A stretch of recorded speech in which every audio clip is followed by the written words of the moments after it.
It's 3 minutes after 11 o'clock, and welcome to Voices. It's the Monday, July 8th edition of Voices, and this is James. I'll be sitting into Socrates, who is unavailable today. We're going to get a word from our sponsors for the first half, Rams, Flow, and TDC. And we'll come back and get into it. The first thing I'm going to do is give you guys an update on Hurricane Beryl as it barrels towards Texas. So when we come back, and any other topics that you may want to discuss, comment on, questions and so on. So let's get a word from our sponsors and come back. Magnum, my brand. Everybody put your Magnum in the air now.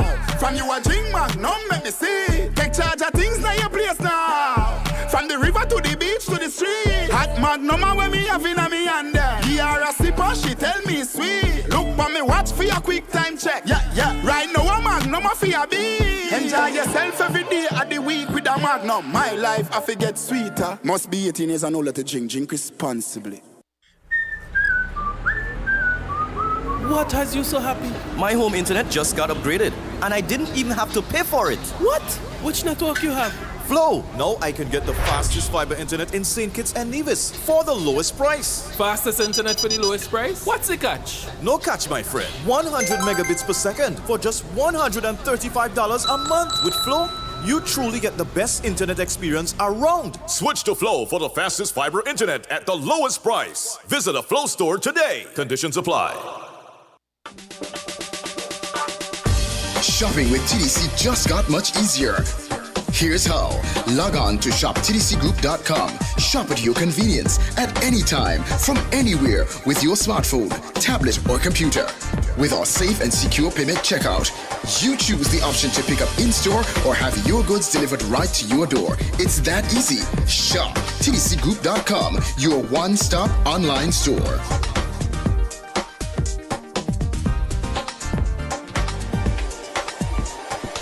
Shop anywhere, shop anytime, same quality you love. Now online. Shop www.shoptdcgroup.com.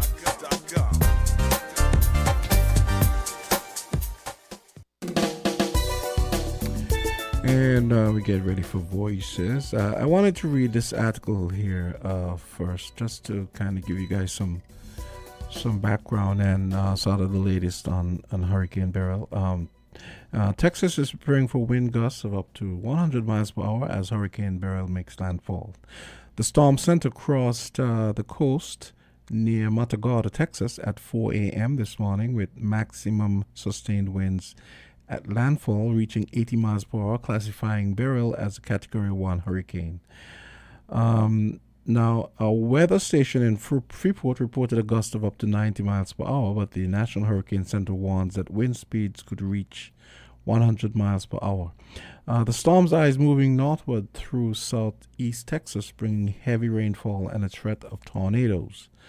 The middle and upper Texas coast between Matagorda Bay and Galveston Bay are most likely to experience strong winds today, which could cause power outages and knock down trees, including the Houston metro area. Now, Beryl is expected to weaken to a tropical storm as its center moves inland over eastern Texas later Monday into Tuesday. Its remnants will then merge with a front and spread towards the Mississippi and Ohio valleys, Great Lakes, and Northeast through midweek, enhancing heavy rainfall in those areas. And of course, there are storm surge warnings out for Mesquite Bay, Sabine Pass, Matagorda Bay, and Galveston Bay. And the hurricane has wreaked havoc across the Caribbean, claiming at least 10 lives. 3 fatalities each have been reported in St. Vincent and the Grenadines, Grenada, and Venezuela, while Jamaica has reported 1 death. The tempest has obliterated nearly every home on 2 small islands in St. Vincent and the Grenadines, namely Mero and Union. In Jamaica, the storm's wrath left some 400,000 individuals without power due to damage to the electricity infrastructure. And the UN has released $4 million from its, that's 4 million US, from its emergency response fund to aid recovery efforts in Jamaica, Grenada, and St. Vincent and the Grenadines. So I just thought I'd update you guys on that. Let's go straight to the phone lines. Voices, you're on the air.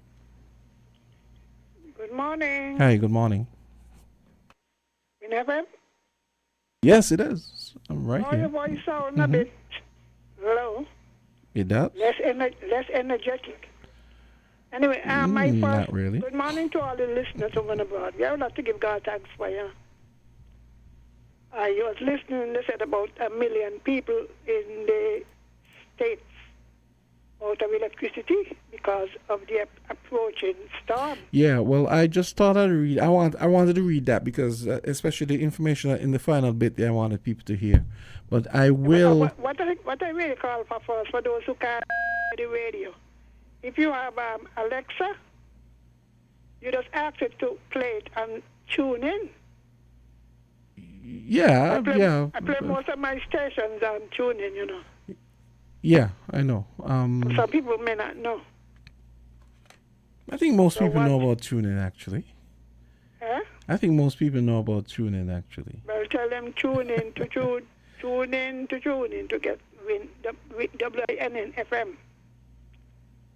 Why? So some people are complaining. You know, you miss the voices. Yeah.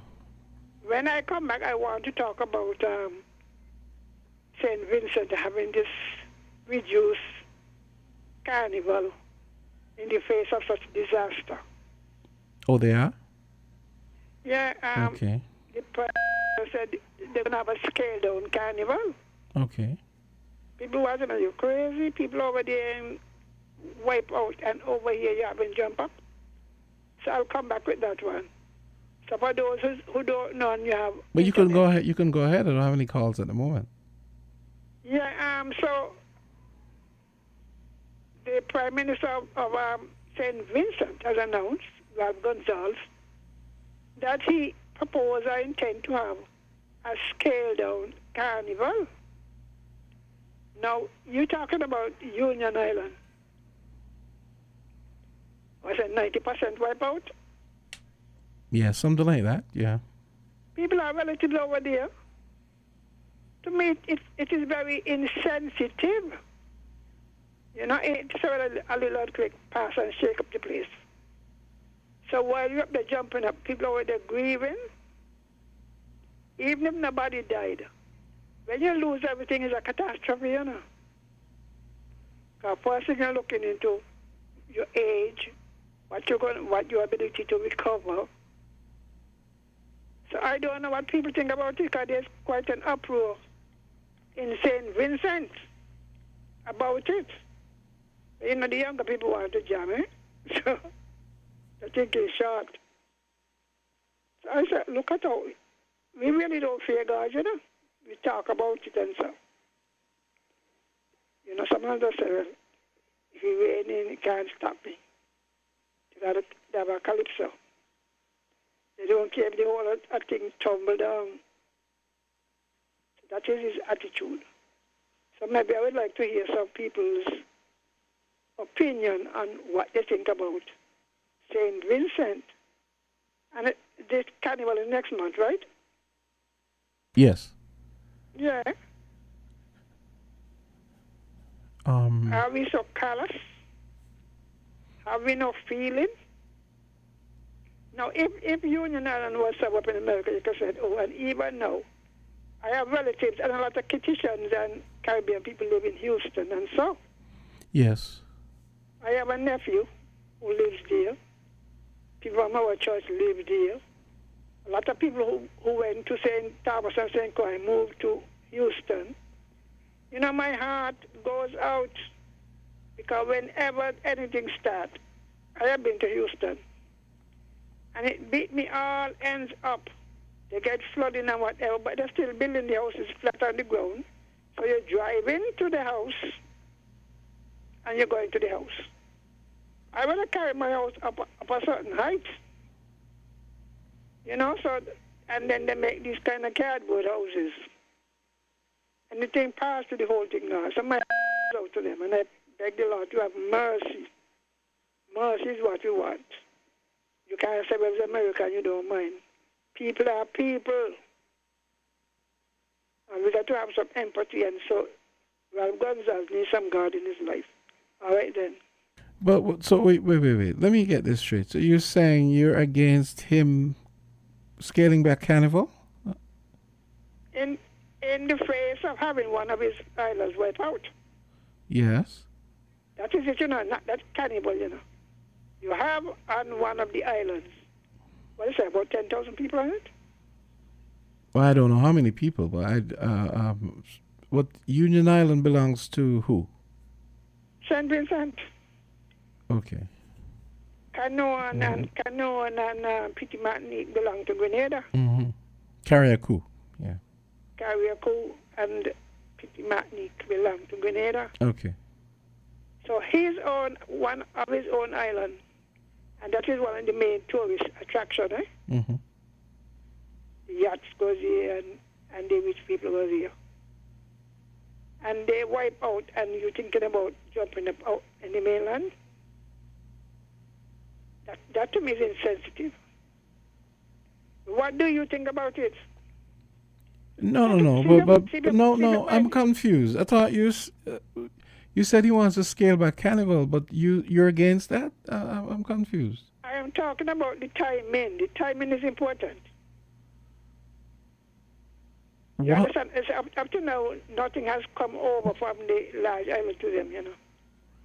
Oh. Videos there, people crying. I wonder why that is. That's I saw that reported elsewhere, but that seems strange to me. I mean, it's been almost a week, right?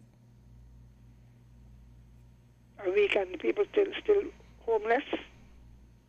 But I don't understand why you're saying scaling back Carnival. I can understand you can use that money for for more important things. No, I mean they should postpone the carnival to a later date, seeing that a part of the nation is grieving. Well, I guess. Well, I mean, it could, when he says it's scaled back, he could mean that maybe the private functions are going to happen. He can't tell. For example, people who are having fetes. I mean, I'm reading it like people who are having fetes, and so I mean, he's going to tell them they can't have their fetes during the carnival season. But what he means. I'm talking about organized carnival. That's what I'm saying. So maybe what he means is that. So this stuff. I'm asking you. I will. I'll see if I find anything. Yes, because I would like to know what exactly was he thinking. All right then. Okay. I'm still a little confused as to what Miss Henry means, because I think I like to say sometimes we were unreasonable, because I mean, he does one thing, he's damned. He does another thing, he's still damned. So it's like you can't win. Hello. Hi, go ahead. Yeah, Jamster, good morning. Hi, good morning. Okay. The Prime Minister, he reacting what the Bible say. Where your treasure is, there lies your heart. And I agree with Miss Henry, and I could see, where you confuse everybody who's studying that. Should be confused, because whether the islands around him belong to him, yes or not, everybody's supposed to be concerned about lives of people. So put the carnival on hold until people are able to be living a little much more comfortable than where they are right now, because right now is destruction here and misery. And people wondering how long I'm going to be in the show. I understand, but I imagine he didn't say cancel carnival because maybe he doesn't want to come across as being an authoritarian. Because let's say, for example, there would have been people who would have been organizing fetes. During carnival you have fetes that are run by the private individuals. I guess that's what he means. Okay, maybe the government elements of carnival, we're not going to have those. Well, he should say plain out. because he know what English is. Yeah, More but I Caribbean think can you're being understand I think you're being a little unreasonable though. No, okay, listen here. What you should come out and say, listen, the major carnival, let's put that on hold, but he cannot dictate for people in the private yard if they're going to have their little activity in the yard. That is one thing. Exactly. The major one that the government is in control of, we're going to put that one on the back burner so long. Let's look after the lives of the people. What do you think? Yeah. That's how I look at it. Okay, let me touch up something, We just had music festival going, and it's something like 28 years old.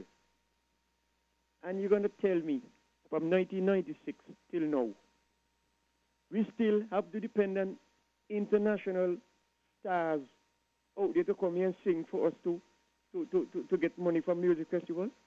And we here saying it's a music country. When we look at Elimat, what Elimat has done for this country in music, we should have picked up from Elimat and do like Elimat. When Elimat had his band, Elimat used to practice 8 hours a day, if not even more. I used to see them going up the hill, going up to Pam, go practice every day. And people only can come to perfection if you practice, if you give enough time to practice. And each time you practice, you play back and you see where you make a mistake, where you can improve and improve on that. Don't just go up and sing, walk up, girl, walk up, wine and dine, walk up. What is that? They're not advancing away. Okay. So they got to learn from others. That's what I got to say. Otherwise, we could have been further where we are when it comes to music festival. So they would not have to bring in the load of big stars were going out with all the money out to the country. Okay. The money could have stayed here. Yeah. Yes. Okay. Then jump Yeah. Okay. I did find something here. So let me read this. This is from. Okay. It says. Changes made to St. Vincent's Carnival in light of hurricane impact. A series of amendments have been made to St. Vincent's Carnival shows and events for the remainder of WINNMedia 2024. So that means Carnival would have started already. Started on June 28th and runs until June 9. So tomorrow is the last day. The Royal St. Vincent and the Grenadines Police Force has announced these changes. The revised schedule now includes the Soca Monarch event on Saturday, that would have been Saturday gone, which would have run from 12 p.m. to 8 p.m. and the Dimanche Gras and Panorama on Sunday from 12 to 8 p.m. So that was last night. The jump up events on both Monday and Tuesday will run from 10 a.m. to 8 p.m. All private shows must conclude by 8 p.m. and there will be no Juve festivities. The police have also advised all street bars operating in Kingstown to cease business by 8 p.m.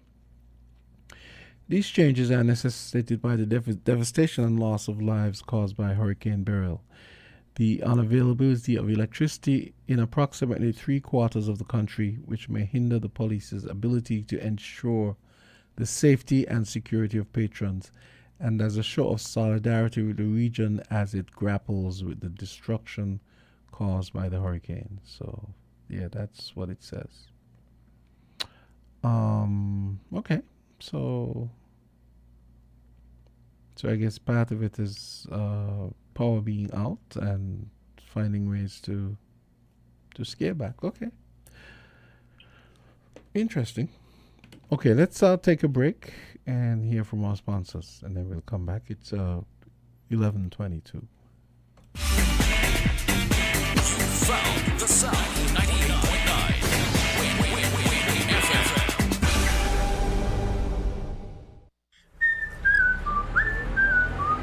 What has you so happy? My home internet just got upgraded, and I didn't even have to pay for it. What? Which network you have? Flow. Now I can get the fastest fiber internet in St. Kitts and Nevis for the lowest price. Fastest internet for the lowest price? What's the catch? No catch, my friend. 100 megabits per second for just $135 a month. With Flow, you truly get the best internet experience around. Switch to Flow for the fastest fiber internet at the lowest price. Visit a Flow store today. Conditions apply. Chip, chip, chip. We wanna get chip, chip, chip. Give your little smartie the perfect smart start for their future with CHIP, the child investment plan from TDC Financial Services. Invest in your child's next step, and we know what's next is always changing. Chip, chip, chip.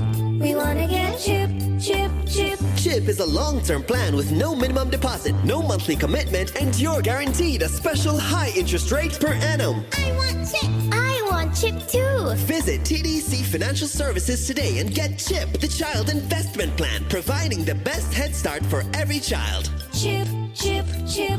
We wanna get chip, chip, chip.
Okay, we are back on the other side after hearing from our sponsors.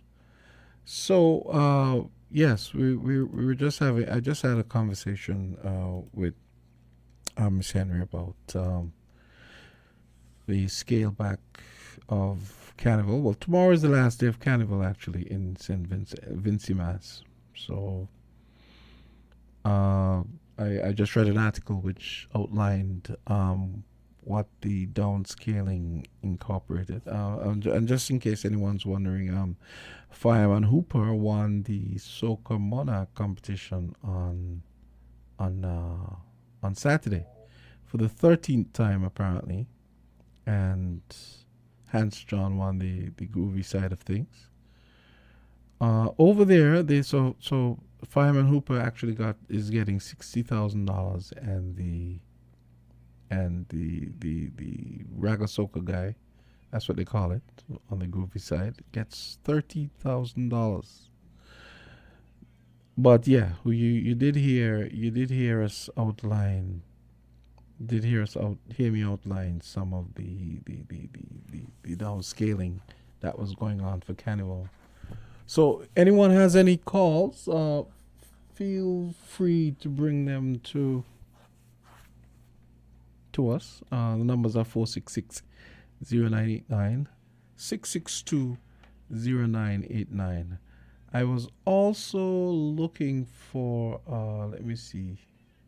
I was also looking to find something I can play about the latest on Hurricane Beryl as it makes landfall up in Texas. I'm not seeing anything. I just checked CNN, but they're discussing something else at the moment. So it would be nice if you guys can bring me your calls. Let me see if there are any other stories, especially in our neck of the woods, that you guys might be interested in. Let me see.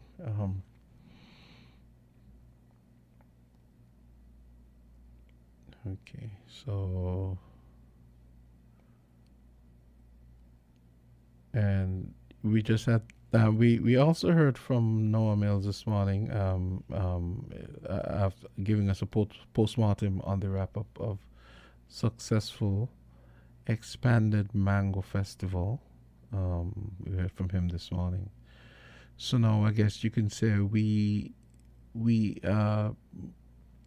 now primed for Culturama, which is gonna be ramping up activities very shortly. It's July 8th. So as the month progresses and we build to the climax, we will be hearing more about Culturama, and no problem. That should be fine. I'm here looking at going through a local news site and to see if there's anything that might pique your attention. There's a story here. PLP leader Dr. Timothy Harris stands in solidarity with Windward Islands, Trinidad and Tobago, and Barbados. Ahead. Well, in relation to the passage of Hurricane Beryl. Okay, so let me go back to the phone lines. Finally getting some phone calls. On to the next. Caller, go right ahead. Yeah, Johnson. Yeah. Now, let me reverse.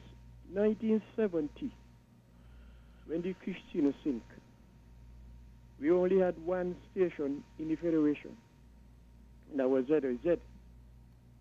And Mr. Bradshaw was the premier at the time. And you know, Mr. Bradshaw said, no verbal singing must be done on ZZ. For, I think it was 2 weeks, but I'm not for sure 1 week had gone. So all they could have played was hymns instrumentally or... what was that in reference to? When Christina sing, right? That was a national disaster. Okay. Yeah, so he said to show respect to them, he cut down, he tell them no verbal singing, nothing. They must play hymns. Well, I'm just showing you how some people think. But another thing again, I just lose the thought, jam stubber, but I lose it. Lose it for true, brother. Wow, tell you something important. But anyway, I'm going to get back to that. Okay. When I get back, I'll call you. Okay, no problem. Yeah, okay. I'm seeing a story here. I didn't know about this, but it's saying that St. Kitts Nevis rooted actress Melanie Liebert is featured in the Bad Boys Ride or Die movie. I didn't realize that. This is the first time I'm seeing this. I'm trying to figure out how she's St. Kitts rooted. Because a British actress Melanie Liebert, with roots tracing back to St. Kitts Nevis through her father, Michael Liebert, has been selected for a prominent role. Okay, so which means she's in the movie then. So I really have to go and see the movie then if we have a Kittian in the movie. Voices, go right ahead. Yeah, okay, Jam. So the thought came to me, man. Mm-hmm. A couple of weeks ago, we had the government declare having an amnesty on all illegal firearms. Mm-hmm. But I did not hear any report of any went in, and if any went in, how much they collected. But yesterday morning, I was awakened by a call. Someone told me that somebody got shot down in Prickapere Alley. I said, so early? I said, well, anyway, I will have to hear it on the radio news later in the day, if that is true, to believe it. And they say, yes, if something serious down there, somebody gets shot because they got the area down there cordoned off, and army and police down there looking. I said, well, that got to be something serious, but I'm still waiting to hear it officially on the radio. And up to now, I haven't heard anything, so I don't know if you heard anything about it. No. Because if they had a gun amnesty, I expect all who got illegal guns would take them in. Because people only have a gun to shoot people, They have them to shoot crab and mongoose. people. So don't expect nobody to get an illegal gun out there to shoot anybody. So I don't know. What do you think about that? Okay, well, we're gonna have to find out if that was really true because I don't know anything about another shooting. Right, because I You haven't have to be heard anything. careful. You have to be careful.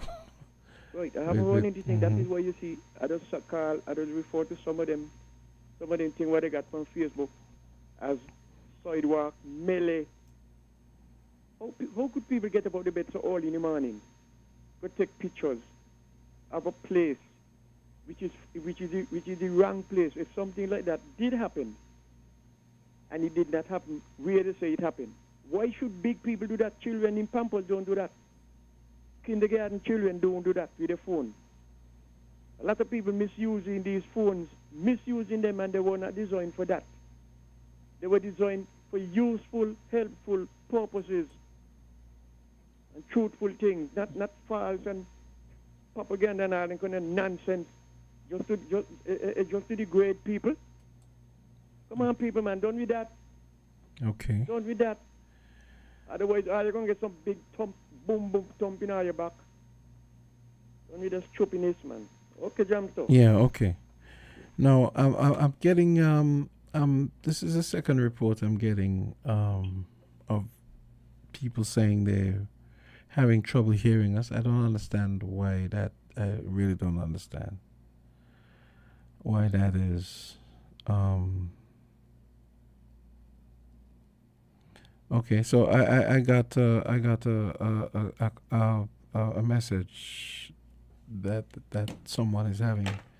I heard Miss Henry say it, and now I'm seeing it here from someone else. I really don't understand why that is because my voice is maxed here. I don't know if the levels elsewhere are not high enough, but go ahead, caller.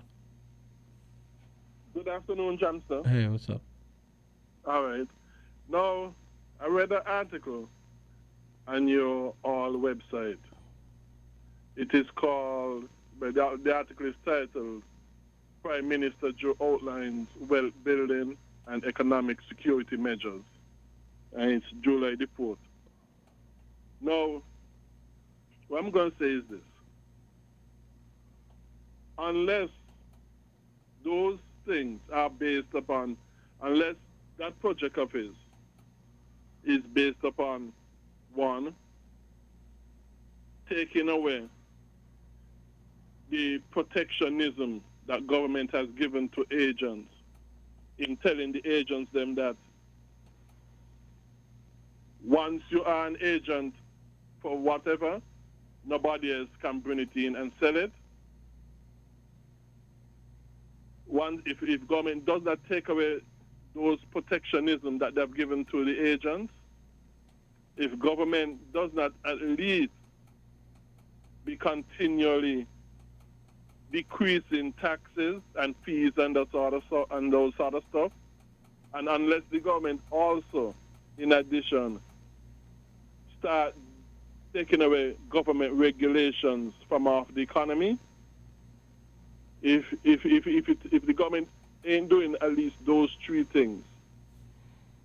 And I would also add to it as well. I would also add to that, if government does not plan to privatize a lot of the stuff that it is doing, and therefore cutting government expense,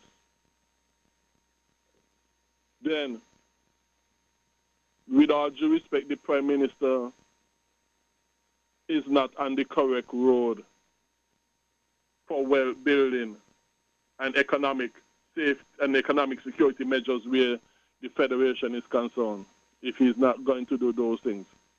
Because those are what builds up, those stuff are what builds up countries, give them growing economies and economic security and those sort of stuff.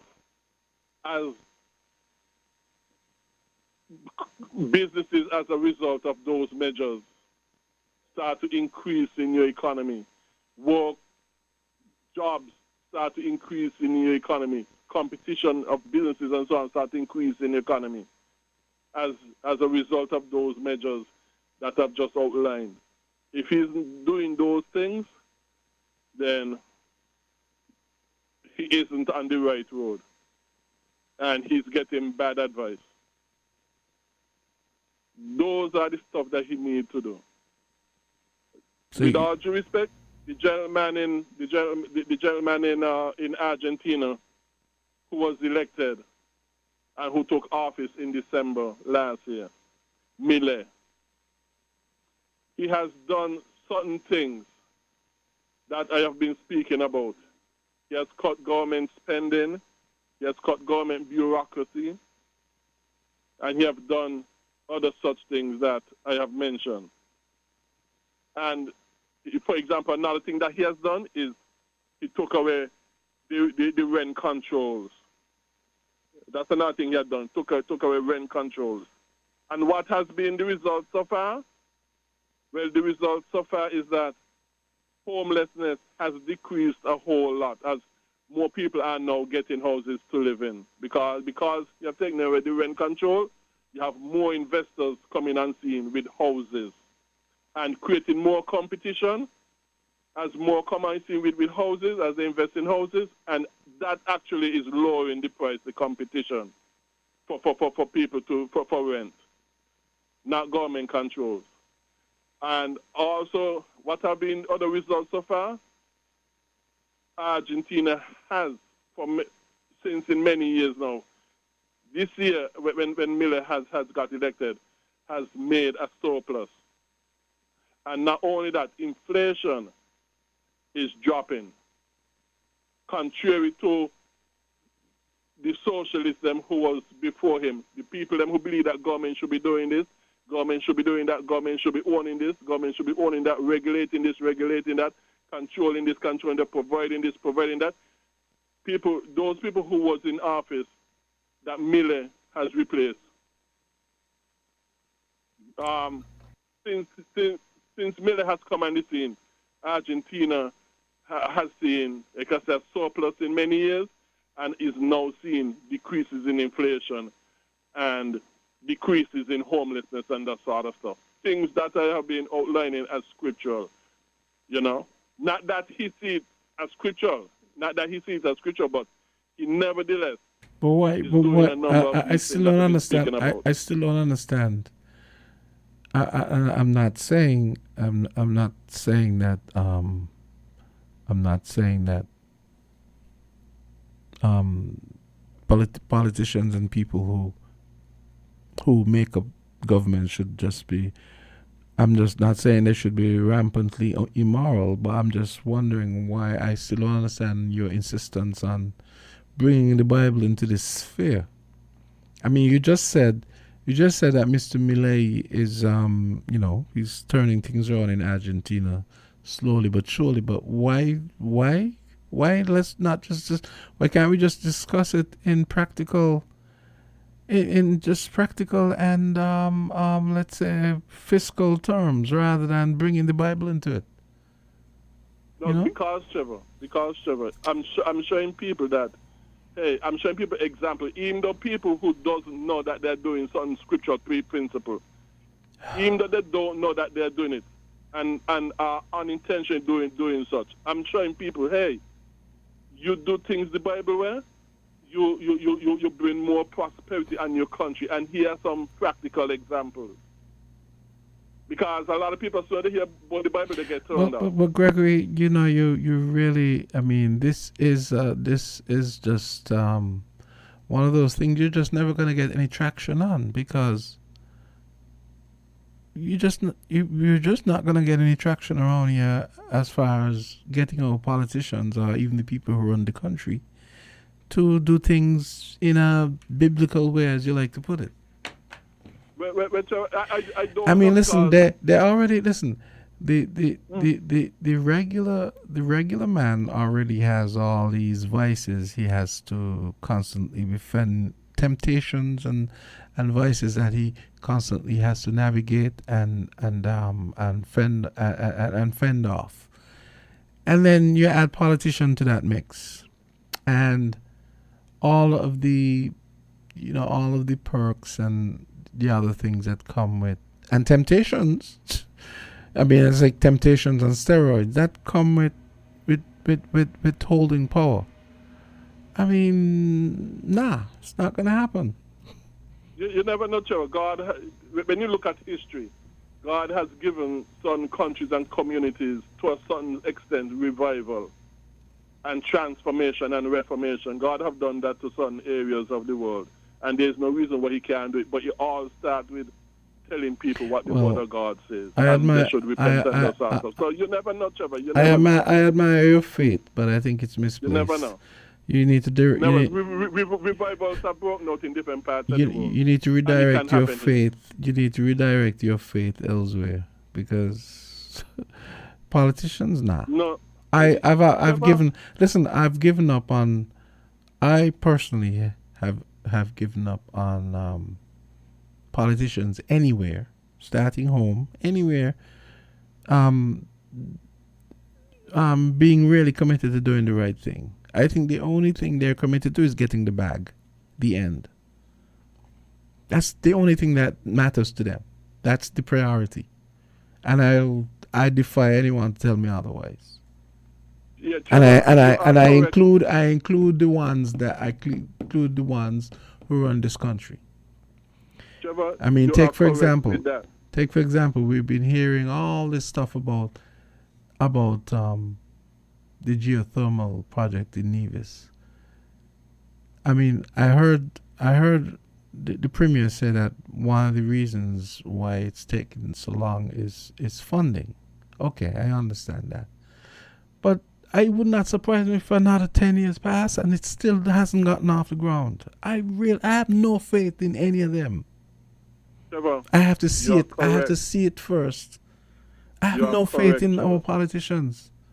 You're correct. By the way, where geothermal is concerned, what the politicians them is not telling people is that while yes, it is a good source of energy, nevertheless, once you start to use geothermal, there is a shelf life, and when the shelf life is up, you have to go and dig for other wells. A lot of people think it is an endless supply of energy. No, it's not an endless supply of energy once you start to use it. Once you start to use it, it has a shelf life. And when the shelf life is up, you have to go and dig for other wells. There you go. Them are not telling people that. There you go, raining on our parade again. You always find a way. You always find a way. Yeah, truth is truth. Truth is the truth, Trevor.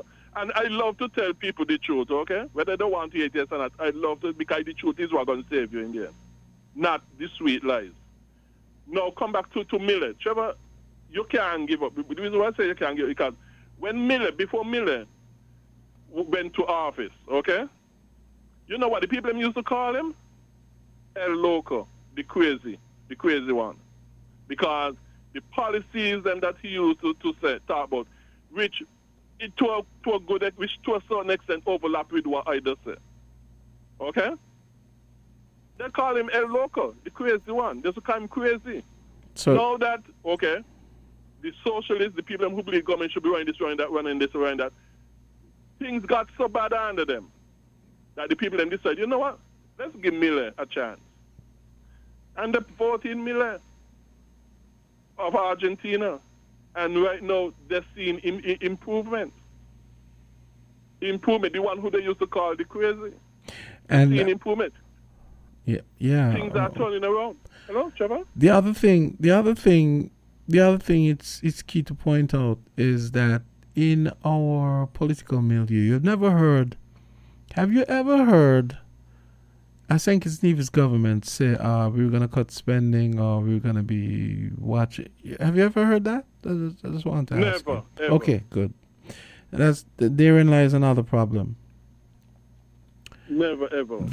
And sometimes, Trevor, in order for things to turn around, like as in Miller case, sometimes things have to go downhill to go back uphill. Hello? Yes, Trevor? yes, that's true. That's true. Yeah. So sometimes, sad to say, Trevor, sometimes, in order for things to turn around, sometimes you have to go to your lowest depths so that you could see, hey, the way you have been going is not correct, you have to do something else. And that's how sometimes many people turn to God. When they're at their lowest, they turn to God in order to raise back up. There's a saying. Some people, what it take for them to look up is for them to be lying on their back. You know, that's sad to say, but that's how it is many of the times. For example, Chile have one of the best social security systems today. Why? Because it has been, to a certain extent, privatized. Why that was the case?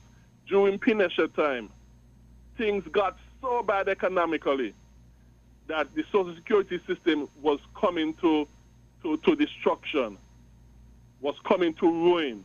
And Pinochet called in the economists from the University of California. I think it was, the University of California, I think it was, with Milton Friedman and those guys. And they recommended to Pinochet, hey, you got to privatize these things, and this is how you go about it. And when Pinochet took the advice of these economists, Milton Friedman and those, that gave Chile one of the best social security system in the world. Till when some Asian countries, even England and so on to a certain degree, have adopted certain measures from the Chilean model. But in order for Chile to have done it, they had to go in serious economic problems in order for them to say, hey, the way we've been doing things is wrong, we have to try something else. And sorry, I said California, but it was from the University of Chicago. Really was from the University of Chicago. He called the economists from like Professor Milton Friedman and that sort of stuff. And yeah, he listened to those fellows from the University of Chicago, and so things got better. Like I said, one of the best social security system in the world. So yeah, Trevor, so never give up. I personally, once I got the breath, health, and strength in me, no matter how much people abuse me, curse me, and that sort of stuff, I believe I'm saying things the baby correct, and I see my own self in practical way, even though unintended and unknowingly so. Still, people who have implemented measures and policies that are in the direction of the Bible, I see those countries prosper, and prosper a whole lot, because they turned around, because they did such. And they only did some. What I am talking about is the full package that I'm talking about that come from the scripture, which will give us a whole lot more benefits. Because, like I said, other countries have only did a certain amount, and they in them have seen a lot of benefits. Gregory, let alone if you do the whole Gregory, you know, I admire your persistence, but I don't know why you do, because those guys they don't listen to us. You think they're gonna listen to you? You know, people, you know, people criticize them for always being outside the country, even being outside the country, to the extent where you have 5-6 people outside of the country. Nothing changes. Why do you think? Why do you think they will listen to you on that point? They don't God listen. In control, Trevor. They don't listen to God us. in control. God can move them when He's ready. They don't listen to us. I don't understand why you think they're gonna even. What you're proposing is even further removed from the realm of likelihood as far as them doing. So I don't even know why you bother. Well, Trevor, number one, like I said, I've seen. I try to learn history. I've seen revival in history. I've seen God turn around very unlikely situations. I've seen it as I've studied to a certain degree history and that sort of stuff, and read what's going on today. And I have to be concerned, because this thing gets to live, and me ain't got nowhere else to go to live. Gregory, the bag is the only thing that matters with these guys. I know, and God can remove them. And if it is His will, when in His will, He will do it. And if we had an election tomorrow, and another government, another party won, it would be the same thing. Nothing will ever change. I don't care what they say. Nothing changes, and nothing will ever change. God in control, Trevor. God in control. God tell us, obey the word, the way He tell us in His word, and He will take care of the results. I can't take care of the results. I could only do what I could do. God is who can take care of the results in the end. I can bring about the results. Only God wants. Okay, I gotta take All a break. All I could do is obey Him. Okay. Yeah, I think your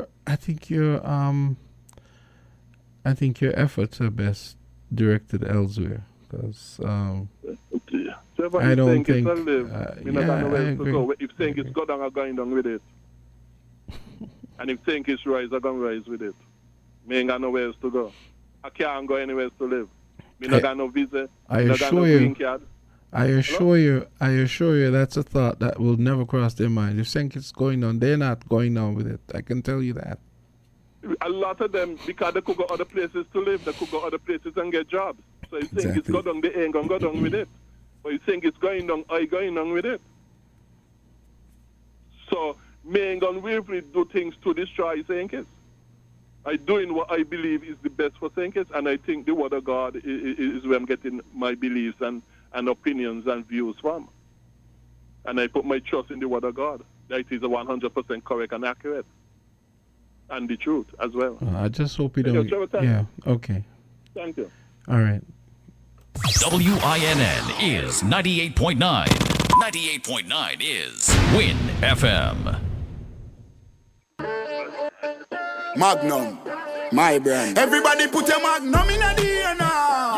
From you a drink Magnum, make me see. Take charge of things now your place now. From the river to the beach to the street. Hot Magnum when me have in a me hand there. He are a sipper, she tell me sweet. Look for me watch for your quick time check. Yeah. Right now a Magnum for your beat. Enjoy yourself every day of the week with a Magnum. My life I forget sweeter. Must be 18 years and older to drink responsibly. What has you so happy? My home internet just got upgraded, and I didn't even have to pay for it. What? Which network you have?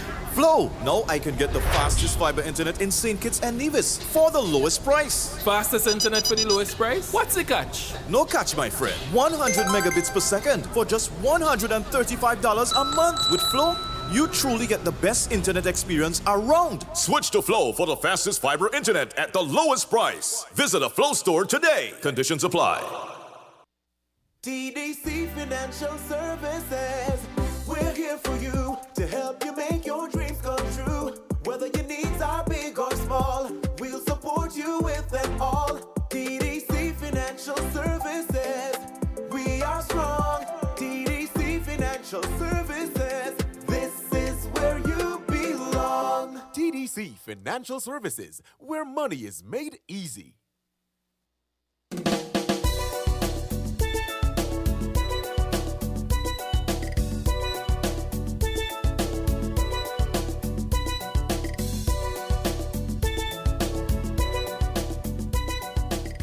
And we're back.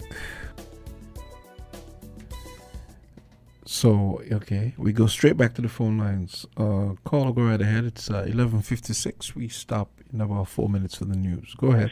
Good morning again. Hey. Good morning, brother Greg. Keep the faith, keep the faith. Now, let me start with athlete level. All the road need is redesigning, you know? Rather than having one thing coming down, it could do zigzag. I have been to places in Jamaica. I agree. Better do that. Because every time a little high wind, a little hurricane.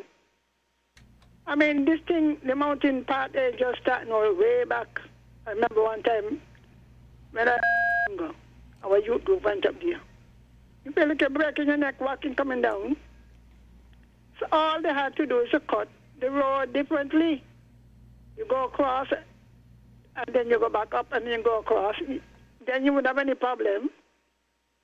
Because it sounds so bad every time the high wind comes. The radio stations can't function as they should. You know? So I hope Honorable Congress listening. Because don't tell me for 2 weeks. 2 weeks, and this morning we had high wind and thunder and whatever. So how can you keep in touch with the people unless they have internet or data? And to run a station on your radio all the time is expensive on your phone. You know, that's why I was talking about tuning. Now, I was listening to Jamaica RJR this morning, and they have something they call Hurricane Bond. And the Minister of Finance was talking about it. where they have set aside millions of dollars.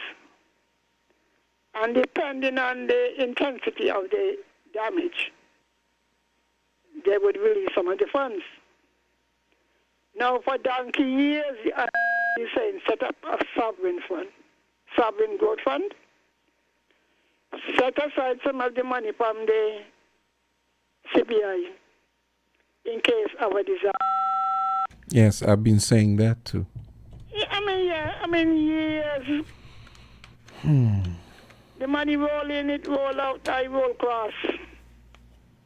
Look at Grenada. I am asking, you see, when you have these programs and you go out to beg, people don't say, well, what happened to the money? Maybe St. Vincent might get quicker because they don't have any. What will happen to us? These renting, I said, they're going to do it. Ask them how much they lay aside. We just don't learn. That's why we can't get loans. We can't get it because we have this high inflow. Set aside the money. Now, this thing about this, the children fund, wealth. After last night, talking with Mr. Edinburgh, somebody said, whenever I go to talk, he turned on my mic. I expect that of him anyway. But which government give people wealth? I said, Mr. Man, if somebody get a house, they have asset now, you know. They have asset. Okay, Miss Henry, I have to go now because it's 12 o'clock. Lunchtime? Yes, it is. So because I wanted to talk about the one for the children. Right, so we could come back on the other side. I'll come back after. Okay, all right. Okay, it's 12 o'clock time for the Win FM headline news. We're different. We're 98.9. 98.9. Win FM. We now bring you the headline news. The headline news is brought to you by Caribbean Alliance, The Grange, and Carib Brewery.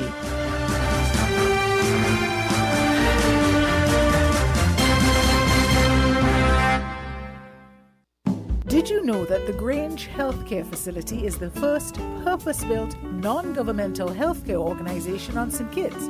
It's situated at Otley's, 7 miles east of Basseterre in beautifully landscaped surroundings. The Grange has a team of highly trained professionals and provides care that's rated as being comparable with UK and North American standards. The Grange offers varied accommodations to suit your individual needs, and our all-inclusive packages make the cost of care per hour the most competitive on the island.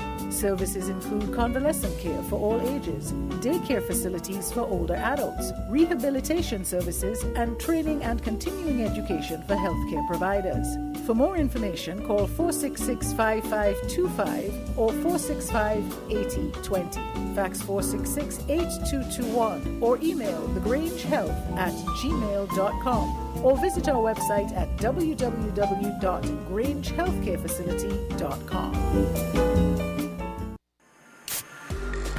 With over a century of perfection behind the Mackeson name, a smooth blend with perfect balance and richness, it's no wonder Mackeson Triple Stout has a legacy of perfection. Enjoyed the world over. Introducing our new look with the same great taste. Mackeson. All hail the king. Please drink responsibly. When it comes to the important things in life, your health, your education, your choice of a life partner, and of course your insurance provider, only the best will do. Caribbean Alliance Insurance is the only insurance company in the Eastern Caribbean with an A excellent rating. We have a robust 3-tier reinsurance strategy that protects our policyholders from multiple catastrophes, even if they occur in quick succession. We spread our risks over 18 territories, ensuring minimal impact to individual territories when a disaster strikes. We provide an excellent claims experience. Claim settlement is usually between 24 to 48 hours. Our A excellent rating means that you are more secure with us. Contact us for motor, property, marine, public liability, employer's liability, and other policies. Dalil Walwyn, people you can trust. Local agent for Caribbean Alliance Insurance. Tomorrow secured. With the Win FM headline news, I am Yolanda Weeks. Locally, Team Nevis wins the Nevis Mango Festival Chef's Cooking Competition. The Royal St. Christopher and Nevis Police Force issues a warrant for the arrest of Desi Williams. Prickly pear shooting under investigation. the details and more straight ahead.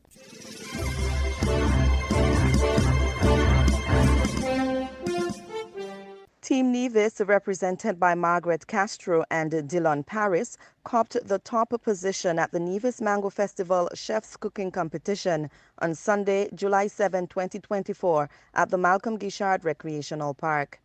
They received the US $1,000 as their winning prize.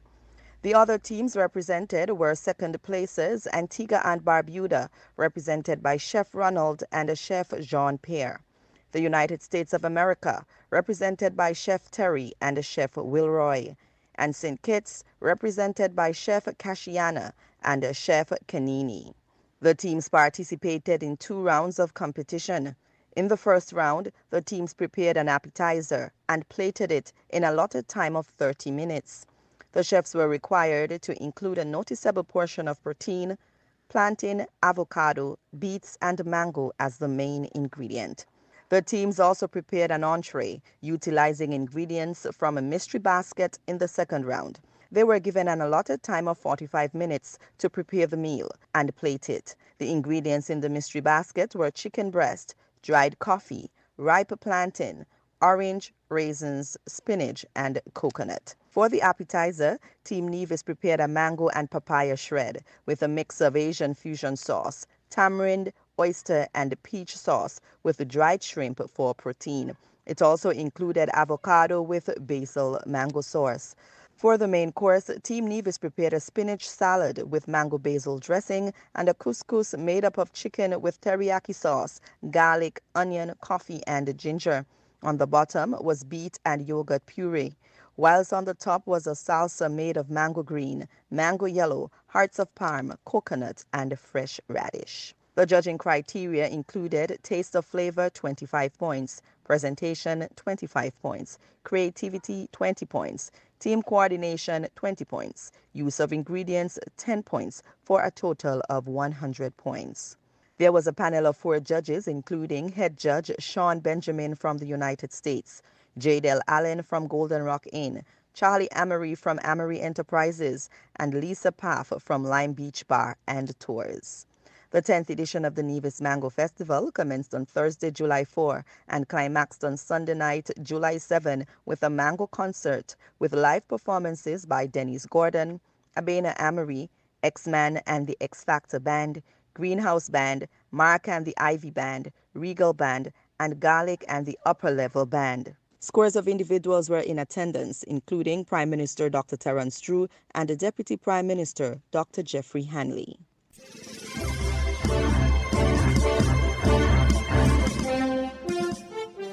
The Royal St. Christopher and Nevis Police Force is seeking the public's assistance in locating 35-year-old Desi Williams of Farms Project Sandy Point, St. Kitts.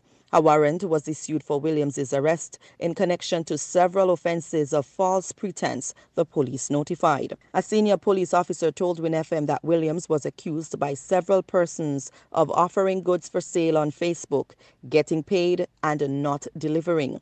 He said as recently as last weekend, individuals accused Williams of scamming them. The senior officer also told WINNFM that the illicit acts that Williams was accused of triggered a scam alert by the Royal St. Christopher and Nevis Police Force. The St. Kitts and Nevis Financial Intelligence Unit, in collaboration with the White Collar Crime Unit, are investigating the scams.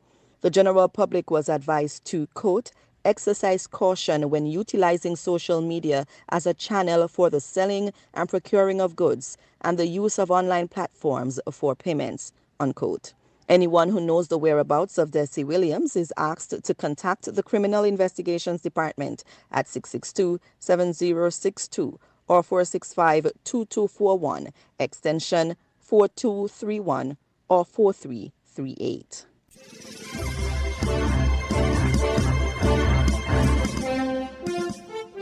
Multiple spent shells were found in the vicinity of a residential property at Lower Prickly Pear Alley, St. Kitts, following a shooting incident on Sunday morning, July 7, 2024, at about daybreak. It was reported that several rounds of ammunition were fired towards the property and caused damage to its structure. Several persons were inside, but no one was injured. Officers of the Criminal Investigation Department, the Joint Security Operations Tactical Team, and the Forensic Department were summoned to the scene. A quantity of 9mm spent shells were collected from the scene. Anyone with information about the shooting can contact the Criminal Investigations Department at 662-7062 or 465-2241, extension 4231 or 4338.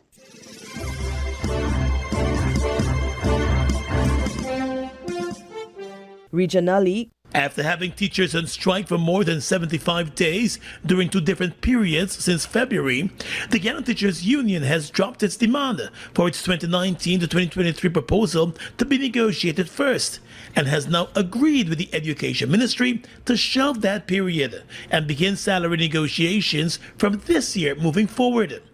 In a statement, the Education Ministry announced the end of the conciliation talks with the GTU, which were being facilitated by the Chief Labour Officer. In its announcement, the Education Ministry said the two sides have agreed that the multi-year agreement to be negotiated will address a period commencing from this year onwards. The ministry said bilateral talks will now begin on that multi-year agreement. In confirming the agreement to begin talks from this year moving forward, GTU General Secretary Coretta MacDonald told News Source that the GTU has submitted a new proposal to the Education Ministry and has agreed to look at 2024 and beyond. We have submitted to the Ministry of Education a brand new proposal because of their continued reluctance to look at the 2019-2023 proposal that was submitted since 2020. It is unfortunate that we have had to reach the stage of one, having to take industrial action and a prolonged one, and then to reach where we are at now. Nonetheless, let me say to you, the proposal that was submitted to the Ministry of Education, that still has to be debated on, in the sense that the 2019-2023, there are some issues that are still to be sorted out with that proposal. We look forward to, and as we've always been doing, we've always been going out there in good faith, hoping that our partners will return same to us. It is the hope of the GTU that in this new phase, we are not going to have the nation's teachers and the nation's children having to endure another period of industrial action. The GTU General Secretary said with schools closed, the hope is that the negotiations will begin during the school holidays and be completed before the new school year begins in September. Schools are closed. If we had kept our teachers out and the ministry had closed the schools before, then just what I said before would have happened. We couldn't take that kind of chance. And so that's what negotiation is all about, and being very tactical in what you do. So we stepped into schools before schools were closed, so that our teachers can benefit from having their salaries at the end of the month. We're talking here the July-August period. MacDonald said she does not see the agreement reached with the Education Ministry as any surrender. She said there was a landmark case that went in the favor of the GTU and will now benefit the labor force in the country. But is this the GTU caving? Is this the GTU waving the white flag after all of these weeks of protests and court cases and all of that took place since February? Well, Gordon, in negotiations, there are gives and there are takes. At this point, the GTU, after having been out there for 75 days, we had to make a decision to have our teachers return to school. And that is not saying that we have waved the white flag. It is saying that we allowed better sense to prevail. Because having our teachers on the outside and the ministry threatening to close the schools before the actual date of its closure, it meant that many of our teachers could have suffered losses. And that is in the case of their salaries, having their names removed from the payroll. That is what we did not want to have to endure. And the GTU General Secretary said the union is still confident that its teachers will remain in support of their union. She said the government could see another side of the GTU if it is not serious about a new round of negotiations, which are set to begin soon.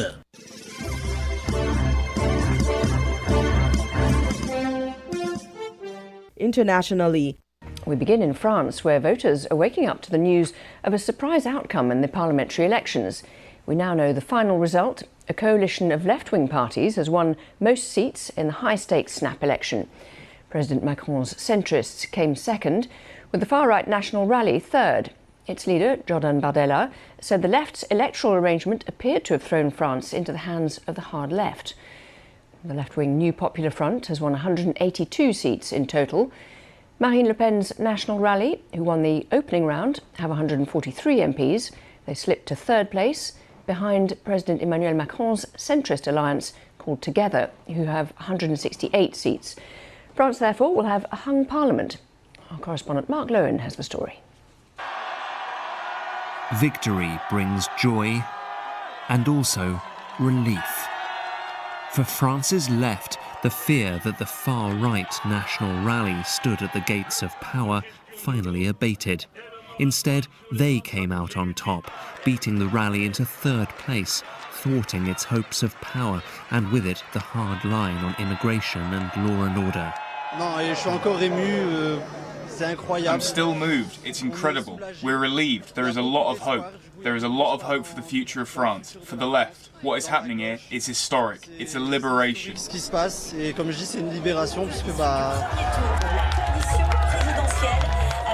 Down the road, more celebrations on the left, but they won't have a majority. A hung parliament could spell paralysis, but for supporters, it's far better than the alternative. I'm a dual national, Franco-Algerian, so for weeks I was afraid for my life and I said to myself, maybe I'll think about leaving just for the sake of my life and that of my loved ones. But now I can't quite bring myself to do it. All I do is cry because the one thing I keep telling myself is, we're safe. What a difference at the National Rally HQ. They'd come so close to forming France's first far-right government since the Second World War, but it wasn't to be. Their leader tried to lift spirits. We're losing one more year of unregulated immigration, one more year of losing purchasing power, one more year of a blowing up of insecurity in our country. But if we need to go through that, then we'll go through that. Tepid champagne, fading jazz. It's not quite the bash the National Rally was planning. But the party isn't over, and they'll be hoping that whatever government emerges will be so riven by division that it plays into the hands of Marine Le Pen at the next presidential election in 2027. Beneath the political fireworks is a divided country that feels like it's lost its way. The City of Light still not sure who will lead it out of the dark. Mark Lowen, BBC News, Paris.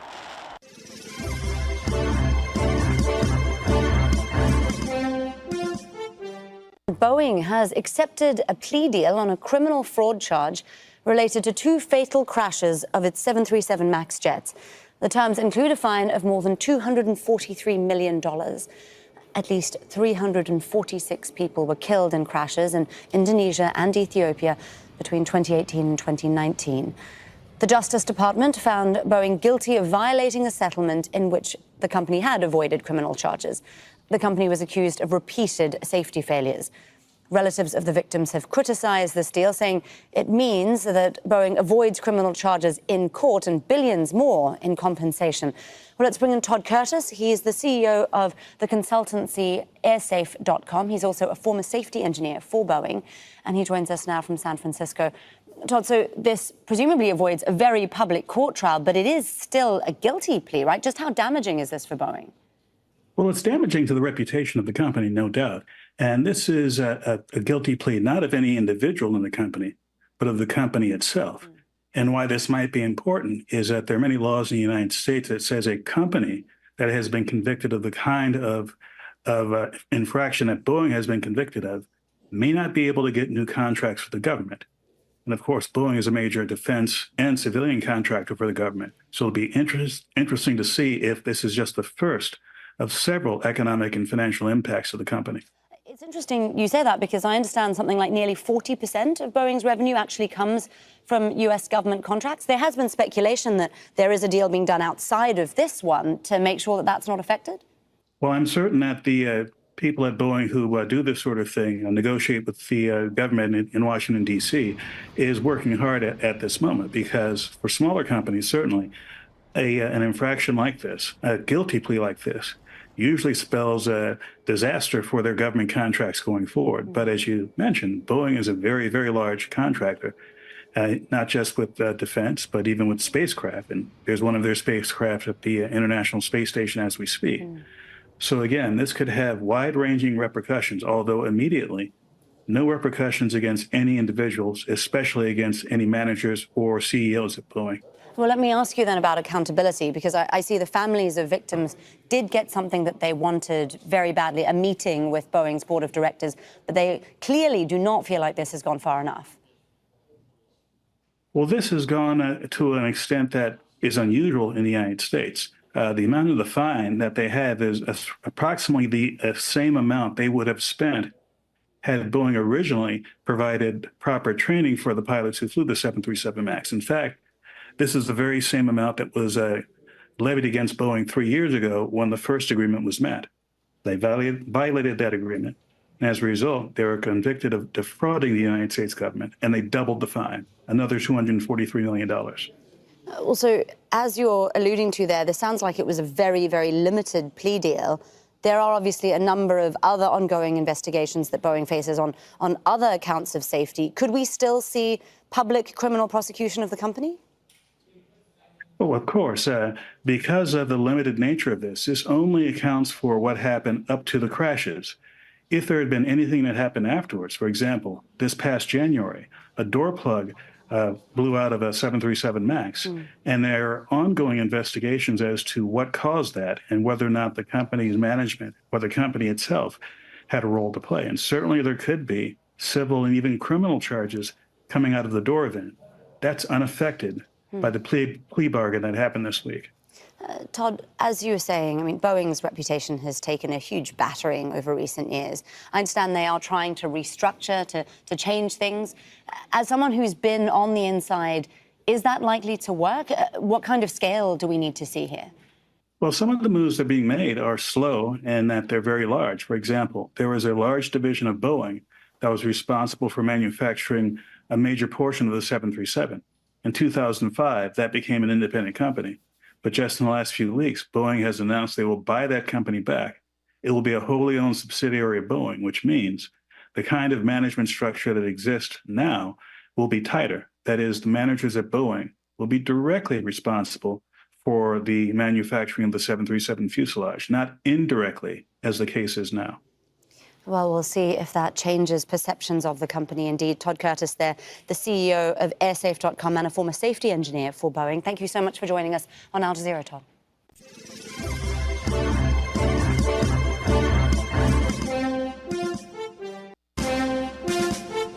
That was the Win FM Headline News. The Headline News was brought to you by Caribbean Alliance, The Grange, and Caribou.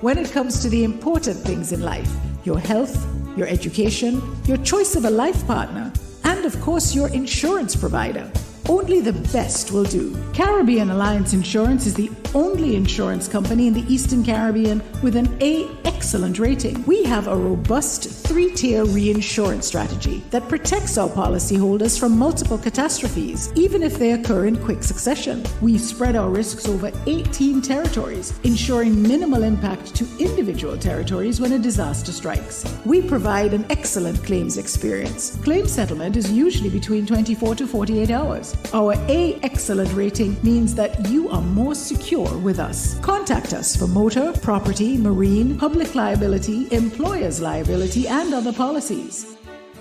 Delisle Walwyn, people you can trust. Local agent for Caribbean Alliance Insurance. Tomorrow secured. Maybe it's the way the brilliant gold liquid reflects our sunshine, or how the bright blue of its label mirrors the clear Caribbean skies overhead. Maybe it's the fresh, crisp taste of this beastly cold beer on a scorching hot day. Maybe it's even the way it brings us all together. But one thing is for sure, Carib is very much a part of who we are wherever we're from in the Caribbean. Carib, it's the way we play. Drink responsibly. Did you know that the Grange Healthcare Facility is the first purpose-built, non-governmental healthcare organization on St. Kitts?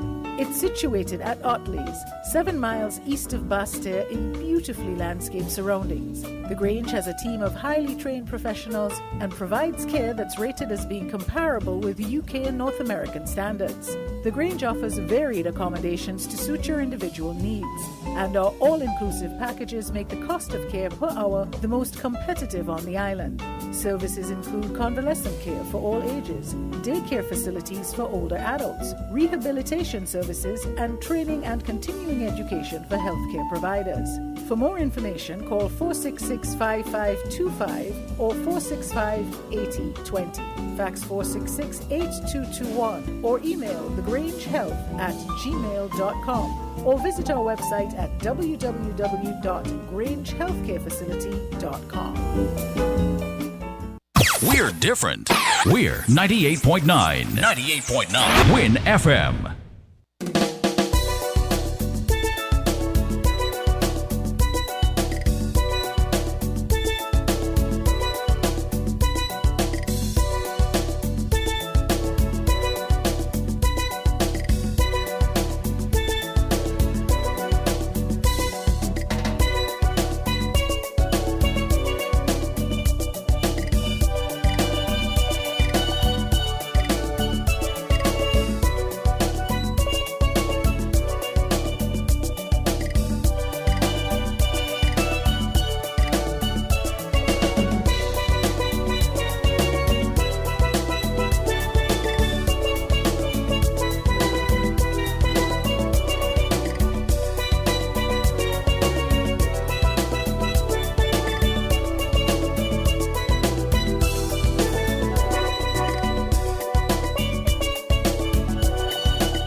Attention, savvy shoppers! It's that time of year again to upgrade your home and feed your family with Hortford's Furniture and Appliances and Ashley Furniture Home Store. For over 25 years, we've been making dreams come true by offering cashback coupons for free groceries on all hire purchases. That's right, we've given away over $1 million worth of groceries to our loyal customers. And this year, it's your time to cash in on the savings. Whether you're in the market for a new sofa, a sleek kitchen upgrade, or a cozy bedroom set, Hortford's and Ashley Furniture Home Store have everything you need to turn your house into a home. And when you make a higher purchase with us, you'll receive cashback coupons redeemable for free groceries. Yes, sir. So why wait? Visit Hortford's Furniture and Appliances and Ashley Furniture Home Store today and take advantage of this incredible offer. Upgrade your home, feed your family, and save big with cashback coupons for free groceries. Only at Hortford's Furniture and Appliances and Ashley Furniture Home Store.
12:29, and we're back for the second half of Voices, brought to you by Hosford's. That's our sponsor. And by the look of the phone, it seems as though you guys are ready to get into it. So let's get to it. Caller, go right ahead. Yeah, good afternoon, Jamsto. Hey, what's up? Good, man. You had lunch? No lunch. Okay. No breakfast yet Continue either. Continue eating while you're eating, man. Stay so. Now, let me go to this athlete level problem. I think I told Socrates last week. When I was a little boy, I remember when they started the walk to get up on the top of athlete level. It started 1959. And when they put the instruments up there, that was 1960. That time the road had completed. So there was a jeep. He used to go up there every night. It would go up there around 7 o'clock. And after 9, when ZZ closed down transmission for the night, then we would see it coming around the hill. The number was CN 173. And that road, I walked up that road here 3 times. We went up there to look Guava. And that road was good. But the problem with it, the zigzag and the climb is a bit too steep for now with a lot of rain and soil erosion and whatnot. So what they could do now with that, from the first set of climbing to get up to the top, you lengthen that first set of climbing you have to do. Go a good distance up. And then you make a swing left, come back down.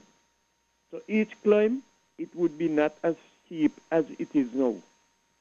Something like how Brimstone Hill is. When you come off of the main road to carry up by Brimstone Hill, the bottom of Brimstone Hill, and you make that right, that first climb, it is not so steep as the road up at this level.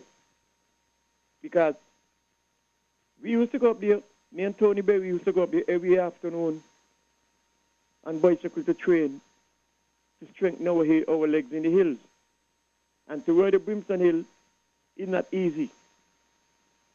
So therefore, I am saying this, that is not the only, but the best solution for them to make the road drivable and without washout from any rain and gravel. Some will come down in it, but not as much if it is that, if the steep is not that steep. And also they can plant some of those bulk grass, like what I have between Cairn and Keys on the side of the road, to help to hold the soil in the hill from wash down in the street. So I hope they take my advice. I know they don't take people's advice. They don't. So when you see them sending a lot of people on the radio to spread propaganda, that is only to give people the wrong impression that they're doing things. They're doing nothing but full up the long pocket and fly up on plane. But they're going to remember, soon. Because the same people who are fool and promise this and promise that, those are the same people that they're ignoring now. They're studying them. All they're doing is make sure the pocket pregnant with what they got in there for. But God in control all the time, and he got move who's supposed to be removed from where they are. Thank you, Jamsto. Okay, great. Yeah. Okay, I'm just Miss Henry had mentioned that commented on the fact that the roadway up the Atlas level hill, does need to be hardened and I guess built out in such a way that the getting up there is not an issue at the worst of times, because you can consider now as the best of times, and no one can get up there to get the electricity back on. So what's gonna happen when things are really bad, post storm and you have all these stations off the air, or maybe needing to replenish fuel for their generators and all that. So there's all these things to be considered. Caller, go right ahead. Good afternoon, Jam, sir. Good afternoon. Have you had lunch? No, I haven't had lunch. Oh, well, you'll enjoy it better when you're hungry. Mm-hmm. So. I'm going to have some coconut dumplings. Oh, I tell you, that thing ain't working for me, you know. Huh? It ain't working for me. Every time somebody talk about what I used to like, I just got to choke my teeth, you know. So you can't eat coconut like, dumplings? What can I eat? Why can't you eat coconut dumplings? That's all the flour and the... Ain't nobody, I don't know. No, I don't. Sometimes you got to just say, look, one life you got to live it for God. When you hear the ages who party something, maybe they should eat some dumpling.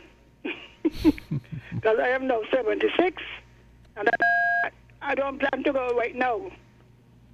I got to live to hear Greg and to see all of my children come to serve the Lord. Now let me go to this thing about this child wealth fund. Yeah. Now Greg has some point, you know, only that Greg does, I won't say exaggerate. But they say they're going to have this fund, $1,000 for each child between the ages of 5 to 18. Fair enough, that's good. They're going to put 500 in this investment fund and 500. I said put in the 1,000. Mm-hmm. Now, the places where they're recommending, I disagree. They said they're going to put it in cable. Never make a profit yet. National Bank makes profit sometimes. I don't think this is Skellig, right? Never make a profit yet. I was suggesting last evening, we have 4 cooperatives. We have National Bank and we have Bank Anibis. I think it is better to put the money for the children into all of these cooperatives and domestic companies, financial, you have Finco there too. They'll do a better job. You don't think so?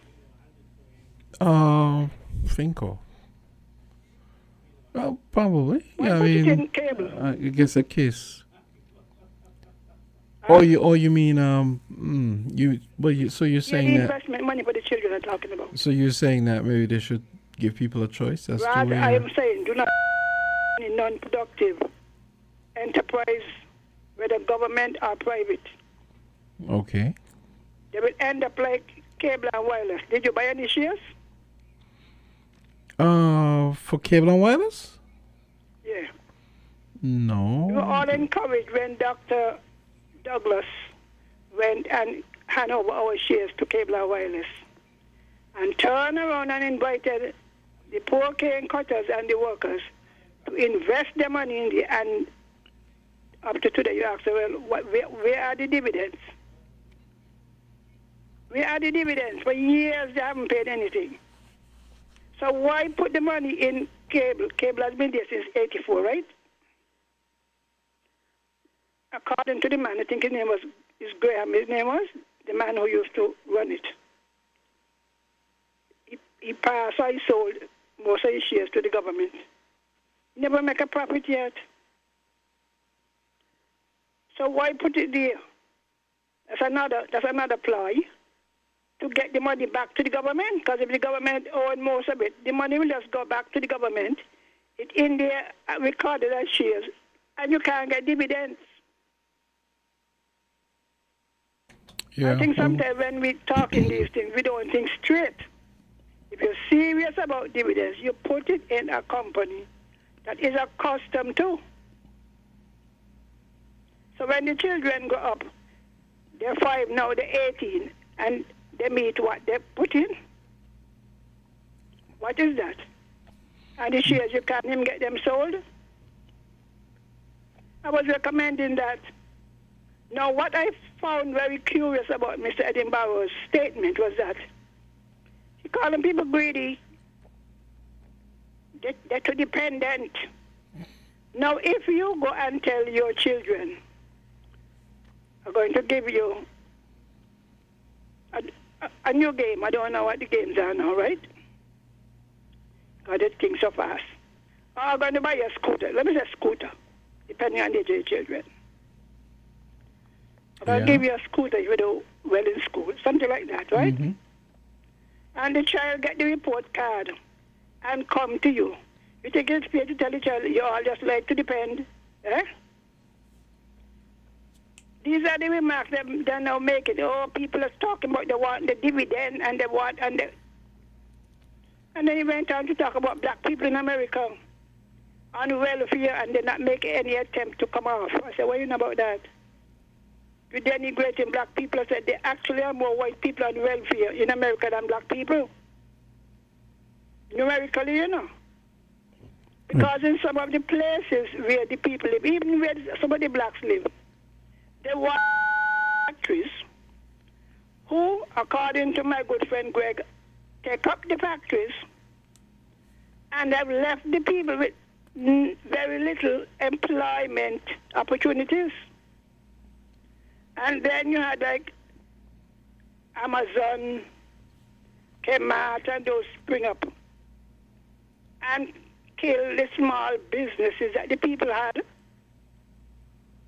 So whereas the black person could have a small little shop, they come in and they close. They don't say close down, you know. They sell, provide all kind of access to the goods. So to say, oh, they got the on welfare and they got grandmother and grandfather. That's an insult. There may be some of them, but I can't see them.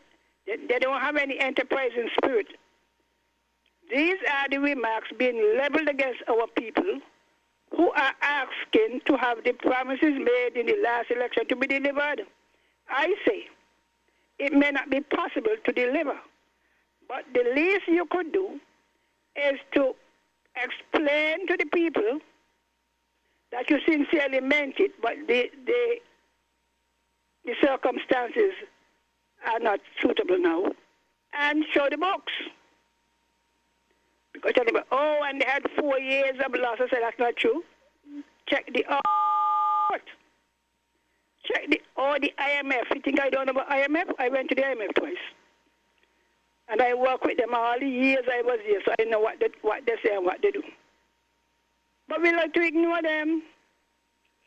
And it's now blaming the people in St. Kitts for not enterprising and all they want to do is depend on the government. Who taught them that? If it was bad under unity, well, it was now because you went and made some promises that you knew in advance they could not fulfill. You know, so all they want is free this and free that. I said, look, listen to that, no? That's why I said like you, and I don't waste time with the politicians, you know. People can't believe me. Who know me know that. I don't go near any. I don't campaign for any. I don't belong to nobody's party. I mean, really. So that is the cry now. Oh, Jamster, them just want this free and want that free. Who offer it to them? And until we see the books. Because if in 2023, I think, yes, 2022, 23, they had over $600 and something million for that year. Where's the money gone? And we are still selling. Not only are we still selling, the other day Dr. Joe went to Turkey, he said, in the hopes of selling passports to clients up there. So we are still in the business of selling. So if you want to say, well, understand the next time, you know, but don't just lie. And, oh, this government, this is a boy. Well, you really don't know history. There never been a government with a building. I said, Mr. Man, Mr. Bradshaw built some houses. Dr. Simon built more than Dr. Douglas built more than Simmons. And Unity built a lot of houses. Oh, they haven't done one thing. I say, that's a lie. You may say they have not done enough. But to go and say, 7 years and they do nothing. That is plain dishonesty. Plain dishonesty. You know, but I have to send Greg to witness to them, you know. All these false cars of pride. Start off good. So you're trusting in God, and then the devil send somebody or send a whole group of advise you how to outfox each other, and then everything crash. Now this one in France. Let me come on. No, I don't want to be like Greg. Now I heard the far right? They were when they were campaigning. They said they will have to define who is a French. Who is a French citizen? And the boldly said, not the Africans. Now he should have known that France colonized a large part of Africa, and even in the Caribbean, and enticed the people to come to France. I mean, even Alliance Française, they offer, you know, you can get scholarship and this and that and that. And Algeria and so. They have every right to be in France. You don't think so?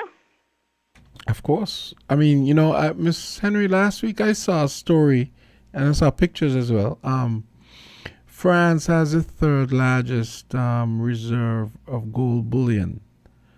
And the article made a point of pointing out that, said there are no gold mines in France, and said all of that gold came from the African colonies. I think Algeria and some other place. Exactly. Others, yeah. Yeah, I mean, and this gentleman with the far right, you know, he like Trump. This immigration, Mr. Lord Jesus, you see how some people have done violent. A lady said in your news, in your midnight news, she said she's from Algeria and she was terrified. She was thinking of going back. She was afraid she'd be attacked. This is what they were pushing. She said, well, no French could be black. No Jews could be black. I mean, all of these are going on with you, know, say, Lord Jesus. We better learn to love our country, you know. But, you know, that's weird. The original Jews were black, so that doesn't make any sense. Yeah, listen to this thing, you know. You hear me? And they said that they collected them, round up about 1,000 Jews, and sent them to concentration camp from France, and Spain send them out there up in Africa. You know, sometimes you wonder about people, you know, and people, you see, it's like how you have some of those people in America. If they could send all black people to Africa, because I don't know how you're born in America, you have no stake there. I listened to one documentary talking about after emancipation, one of the leaders, I forgot his name, Jefferson, one of them said, well, you know, what we could do to keep America white is to send the blacks back to Africa. And they sent somebody and said, we're not leaving because we're not from where you're sending us. Because the slaves them didn't come from Liberia, you know. They come from Ghana, Senegal. You understand? They slave more than dog. And the thing is to keep America white, ship them out. And I say, you know, you talk about 2024, a political party exposing those. The same thing going on in America. All Trump and his party, a lot of them. So I think that over there is your one. You better make sure you put a stake down in your own country where you're born. I mean, really, really, really. So when people, some of them got the message. Maybe all the blacks were cooling out. Oh, you know, I'm French born. The man said that people were crying, people were born in Africa when they saw that the people were running. And maybe that is why maybe more of them turn out to vote this time. And may the Lord have mercy on all of us, eh? Thank you. Okay. Okay, Miss Henry. Okay, this is a good time to take another break and hear from our sponsor for the second half of Voices, Hosfords. Found the sound 98.9 FM. Horsford's Value Mart IGA is helping you spend less and save more. How, you ask? Essential Everyday and Equiline. Spend less on our Essential Everyday products and get the best quality, the best taste, and the best value. Spend less for all your family health and beauty needs with the Equiline brand of over-the-counter products. Horsford's Value Mart IGA is helping you spend less. With our Essential Everyday products and Equiline over-the-counter health and beauty care products. Shop smart and spend less at Value Mart, where price matters most.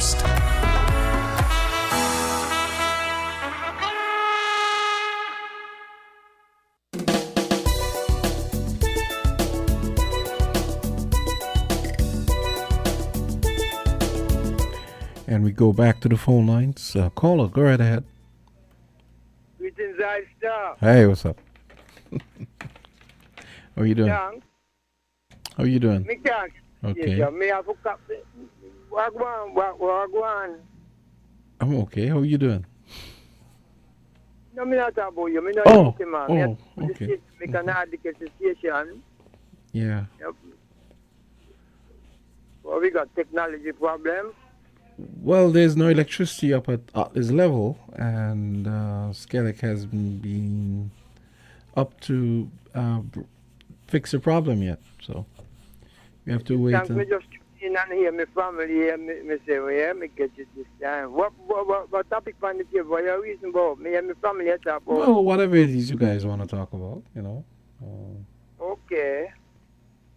Well, we just give thanks to the rain, you know, just like we give thanks to the sun, balance, you don't know.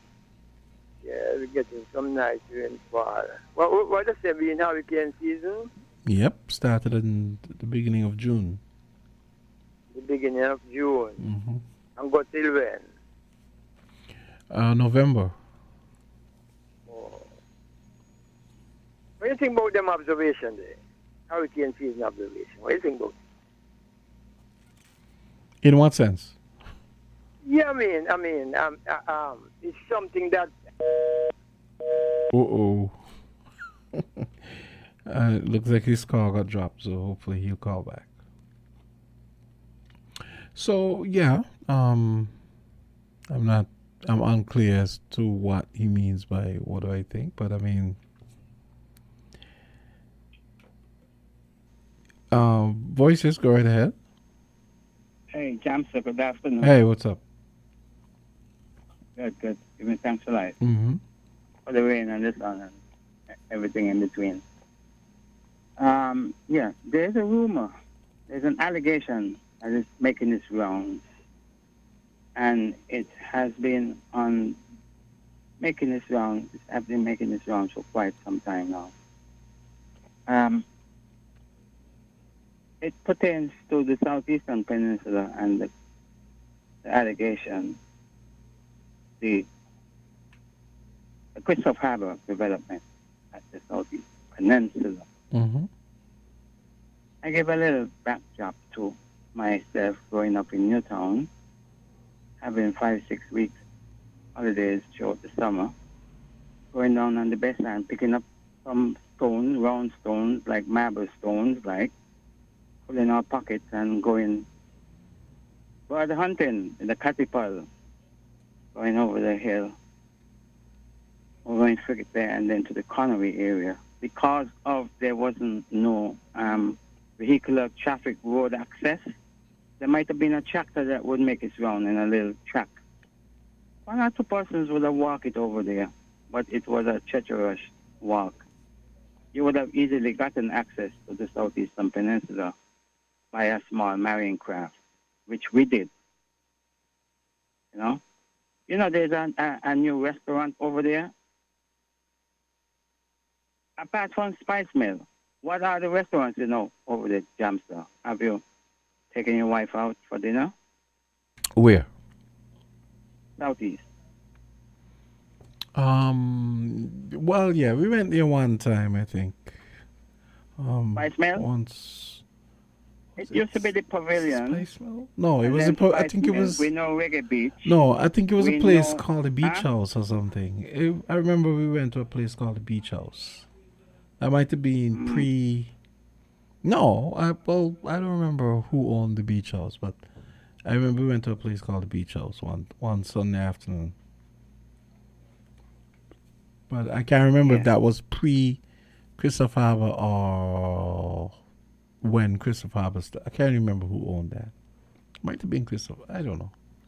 But so what's your point about the restaurant?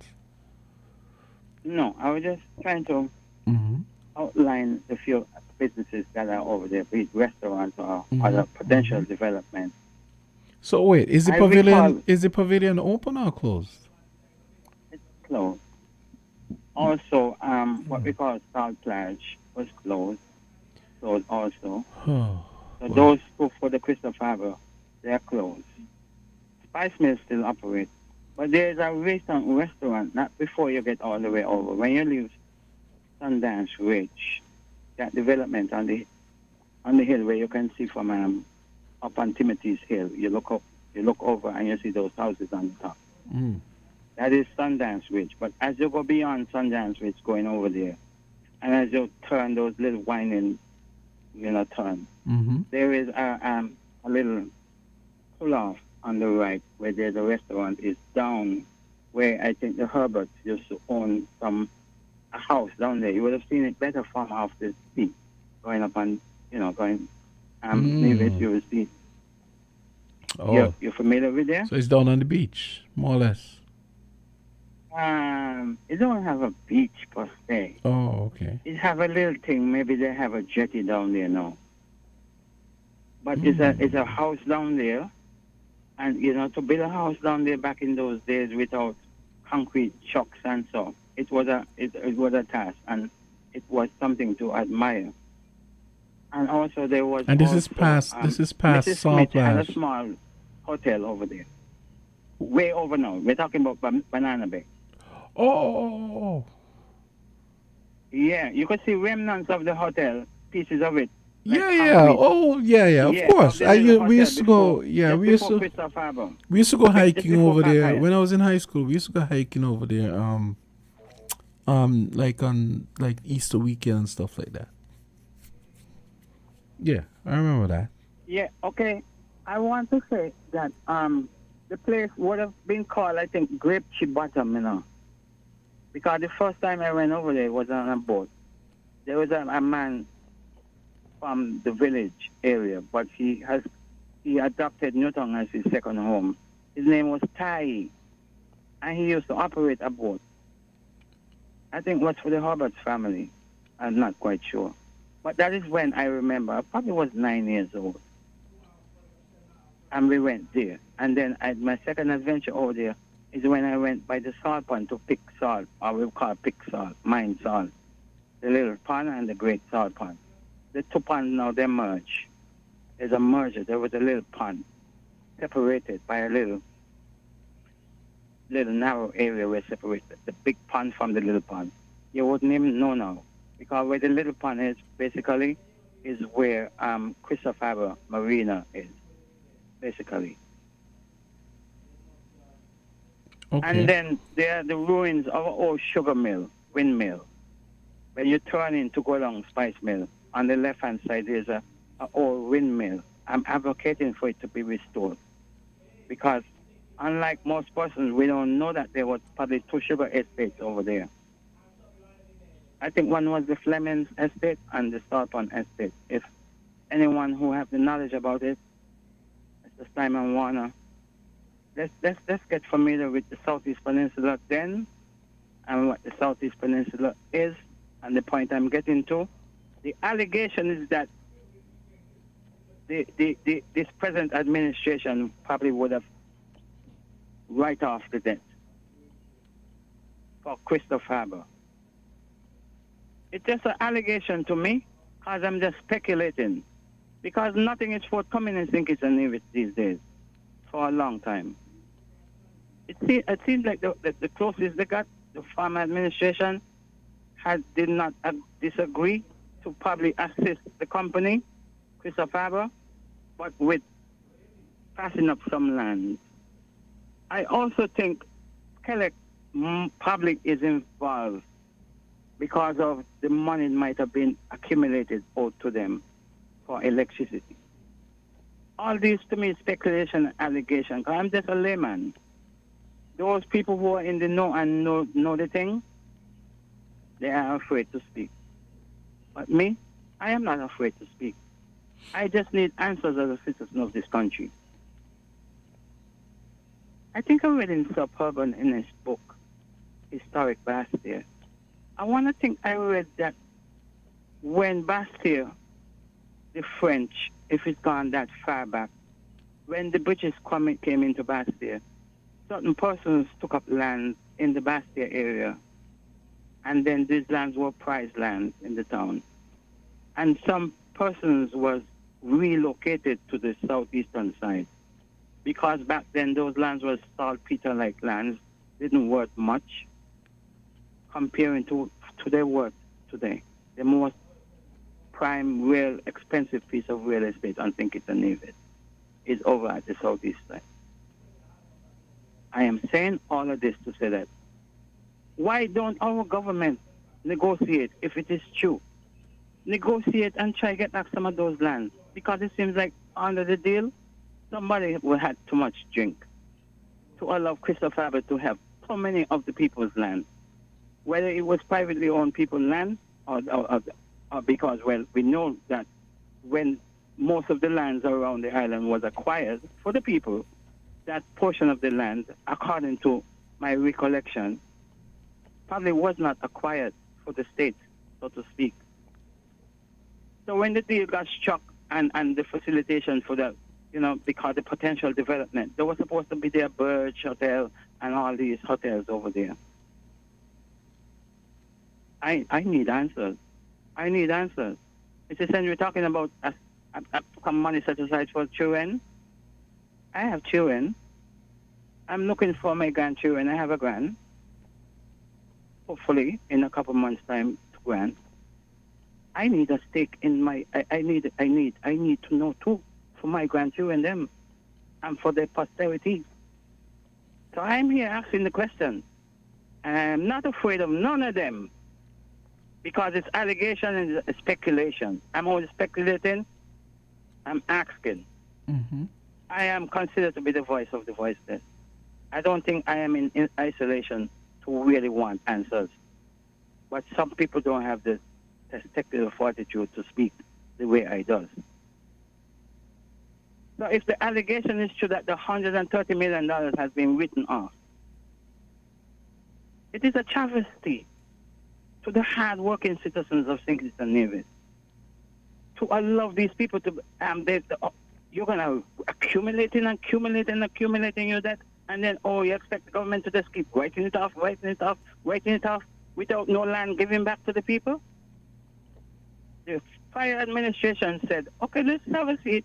Let's sit down and say, well, okay, we could have some lands on the Caribbean side so we could develop and get back our money because of our investment on the Caribbean side, which is the most likely side over there to be developed sooner than the Atlantic side. What's the deal? I want to know. What is the deal if it is true? If the allegation is true that this administration have written off $130 million of the people's money, what is the deal? What is the assets we got? What's the exchange for the debt? I hope the journalists that are listening can ask these hard questions. Or I hope Edinburgh can convey my message to the Prime Minister and to the Cabinet. Because me, Africa, I need answers. Thanks for listening, Jamster. Okay. All right, I think this is a good time to take a break. It's 1:04. WINN is 98.9. 98.9 is WIN FM.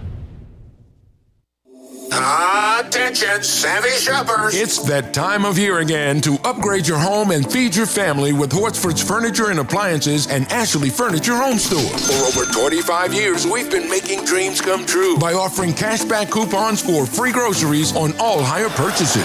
That's right, we've given away over $1 million worth of groceries to our loyal customers. And this year, it's your time to cash in on the savings. Whether you're in the market for a new sofa, a sleek kitchen upgrade, or a cozy bedroom set, Hortford's and Ashley Furniture Home Store have everything you need to turn your house into a home. And when you make a higher purchase with us, you'll receive cashback coupons redeemable for free groceries. Yes, so why wait? Visit Hortford's Furniture and Appliances and Ashley Furniture Home Store today and take advantage of this incredible offer. Upgrade your home, feed your family, and save big with cashback coupons for free groceries only at Hortford's Furniture and Appliances and Ashley Furniture Home Store.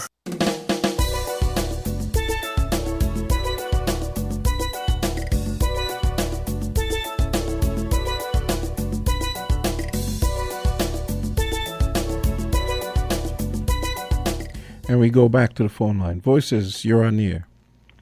Yes, good. Oh, good hey, answer. what's up? Yeah. My advice to Africa is to sit down, put pen to paper, and write the Information Commissioner. I think that's what it is. Test the systems. Okay? That's what people should do when they have these kinds of questions and they're not getting answers from elsewhere. There's now supposedly a system in place to ask and get answers. Test the system. Okay? Don't wait on no reporter. Because we know how that works sometimes. All right? So, Africa, that's my advice to you. I wanted to pursue that matter that we started this morning vis-a-vis the transmitter at Utley's level. You know, I get the impression, well, let's put it this way. Once it's decided that that site should be operational as a matter of priority, somebody should be able to ask the question, how long is it to the appropriate authority, I guess in this case it's Kellogg, how long will it take for it to be operational? If they said 3 weeks, somebody in authority should be able to say, that's not good enough for me. I consider that site very important. It's a national resource. Several high-profile, whether radio stations or communication people utilize it, and therefore it should be up and running in a week. Okay? And that's it. Okay? Get it done. Now, I understand that there can be lots of reasons why it can't happen in a week.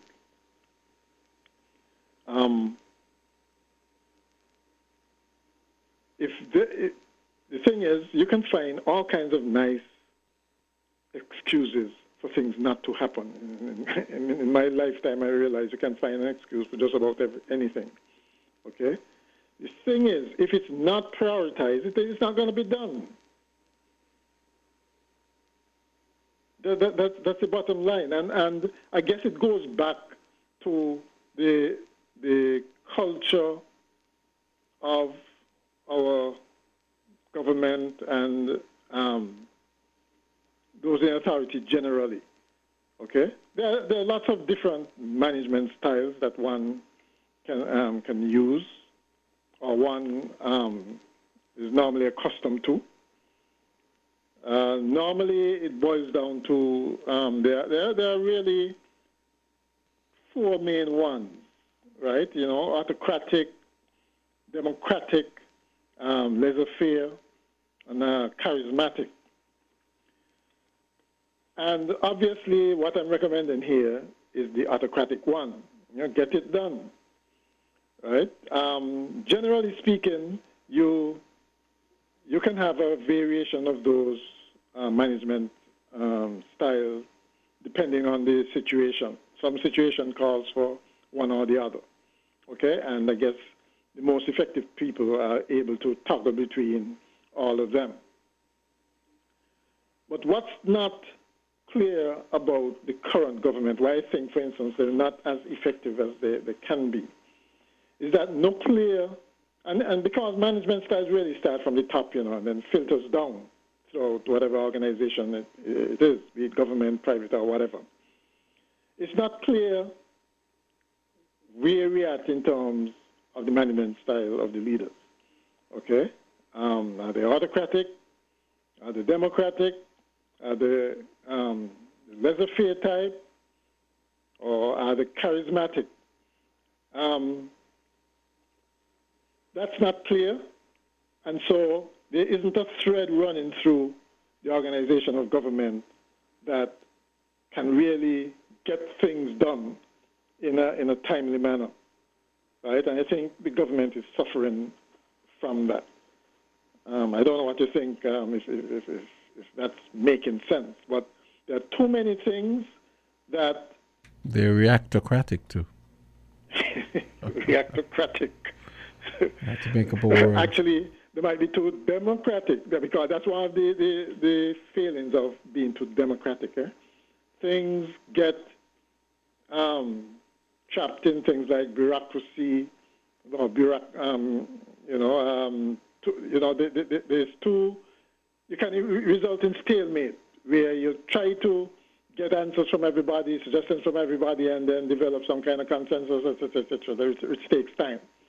Okay, so that may be a result of being too democratic, if that's possible. But you really need something. Some things need to be done with urgency. That's the thing. Sometimes you don't see the urgency of these things, right? And if you don't see the urgency and they're not made priority, it's just not going to be done.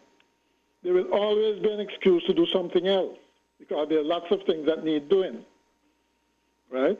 I think the government needs a little whip. Somebody who's going to, in there, who going to say, listen, the priorities should be this, that, and that, based on what I'm seeing out there. Okay? Get it done. Otherwise, you're going to get lost in all kinds of fluff, and you're trying to be charismatic when you're in fact not, which can cause failure as well. Or you're trying to be laissez-faire. The thing with laissez-faire, if you don't have good people in charge of critical positions in government, say, then things are going to be done in a haphazard way, if at all, okay? And you're the one who's going to end up taking the blame for it, because you basically let everybody do as they like, right? There's a lack of direction, right? So that leadership style needs to be developed, that runs as a thread throughout the organization to get things done, and not just there are too many complaints and it's operating too much like in the previous administrations, right? Too much politics instead of the governance aspect of it, right? One of the styles of leadership was transactional. I think the ex-prime minister, the last prime minister that we had, was extremely good at that, which itself can be effective, but in the end, you can outsmart yourself, right? So which he certainly did. Exactly. I mean, this is a science, You can study these things. There are lots of books written on these things. Okay? I don't think there are many people in the administration, I think. Let me see. You go through them. Who has had actual administrative experience? How many of them? Obviously, the foreign minister. Who else?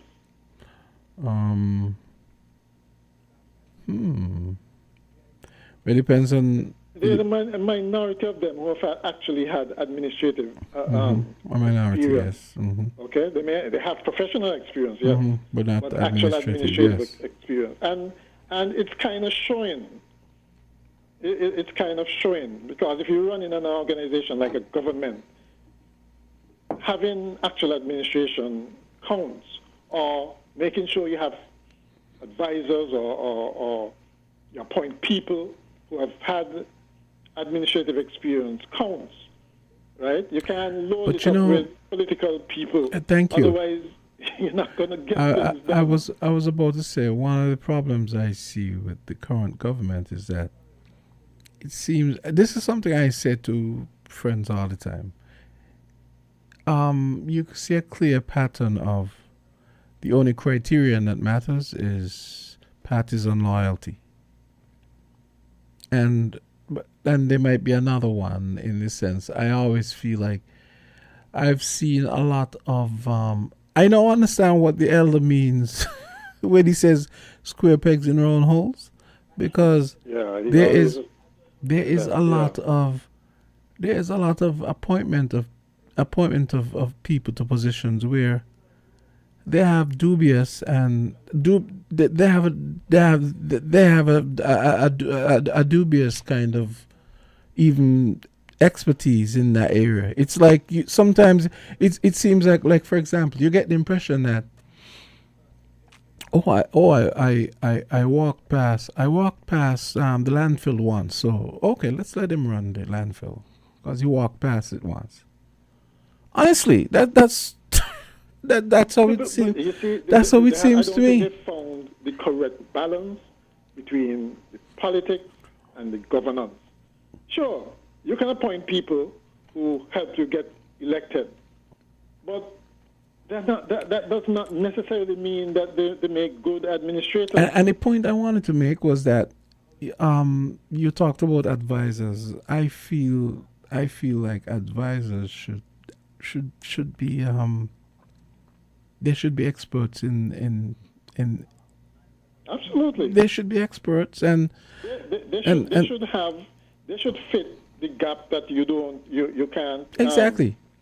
Which is why you might have been a medical doctor or a lawyer, yes, but you're not an expert in the particular ministry that and which is not to say you don't have smart people who are maybe just they're smart people who you could say kind of polymaths when it comes to giving good counsel on a wide variety of topics, right? I'm not saying those people don't exist, but at least I feel like make an effort to have people who really earn the money you're giving them, because let's face it, a lot of times it's just a way to give a supporter a salary. That's true, and a lot of times the main criteria seems to be loyalty. Exactly, that's the only one. How does that help you to govern? It I agree. Not in an organization. And with all of that, the Prime Minister still hasn't done what I think he should have done. He needed to find a qualified finance person to have as a junior Minister of Finance to help him with things like budget and fiscal policy and all. I'm gonna die on this hill. Well, I mean, right? That was one thing that some people observed from the outset, that the Prime Minister was saddled with some really heavy portfolios, right? Not just finance. There was other things, national security, and there was health. In fact, I would have set up national security and have maybe Mr. Rollins head up that. Director of National Security or whatever. Let him deal with that. You the minister, but you have people who actually know how these facets of administration are supposed to be run. Yeah. But you see, and that's where leadership style comes in. Okay, if you're not an autocrat, then you have your hands on everything. Okay, and don't want to relinquish or farm out the.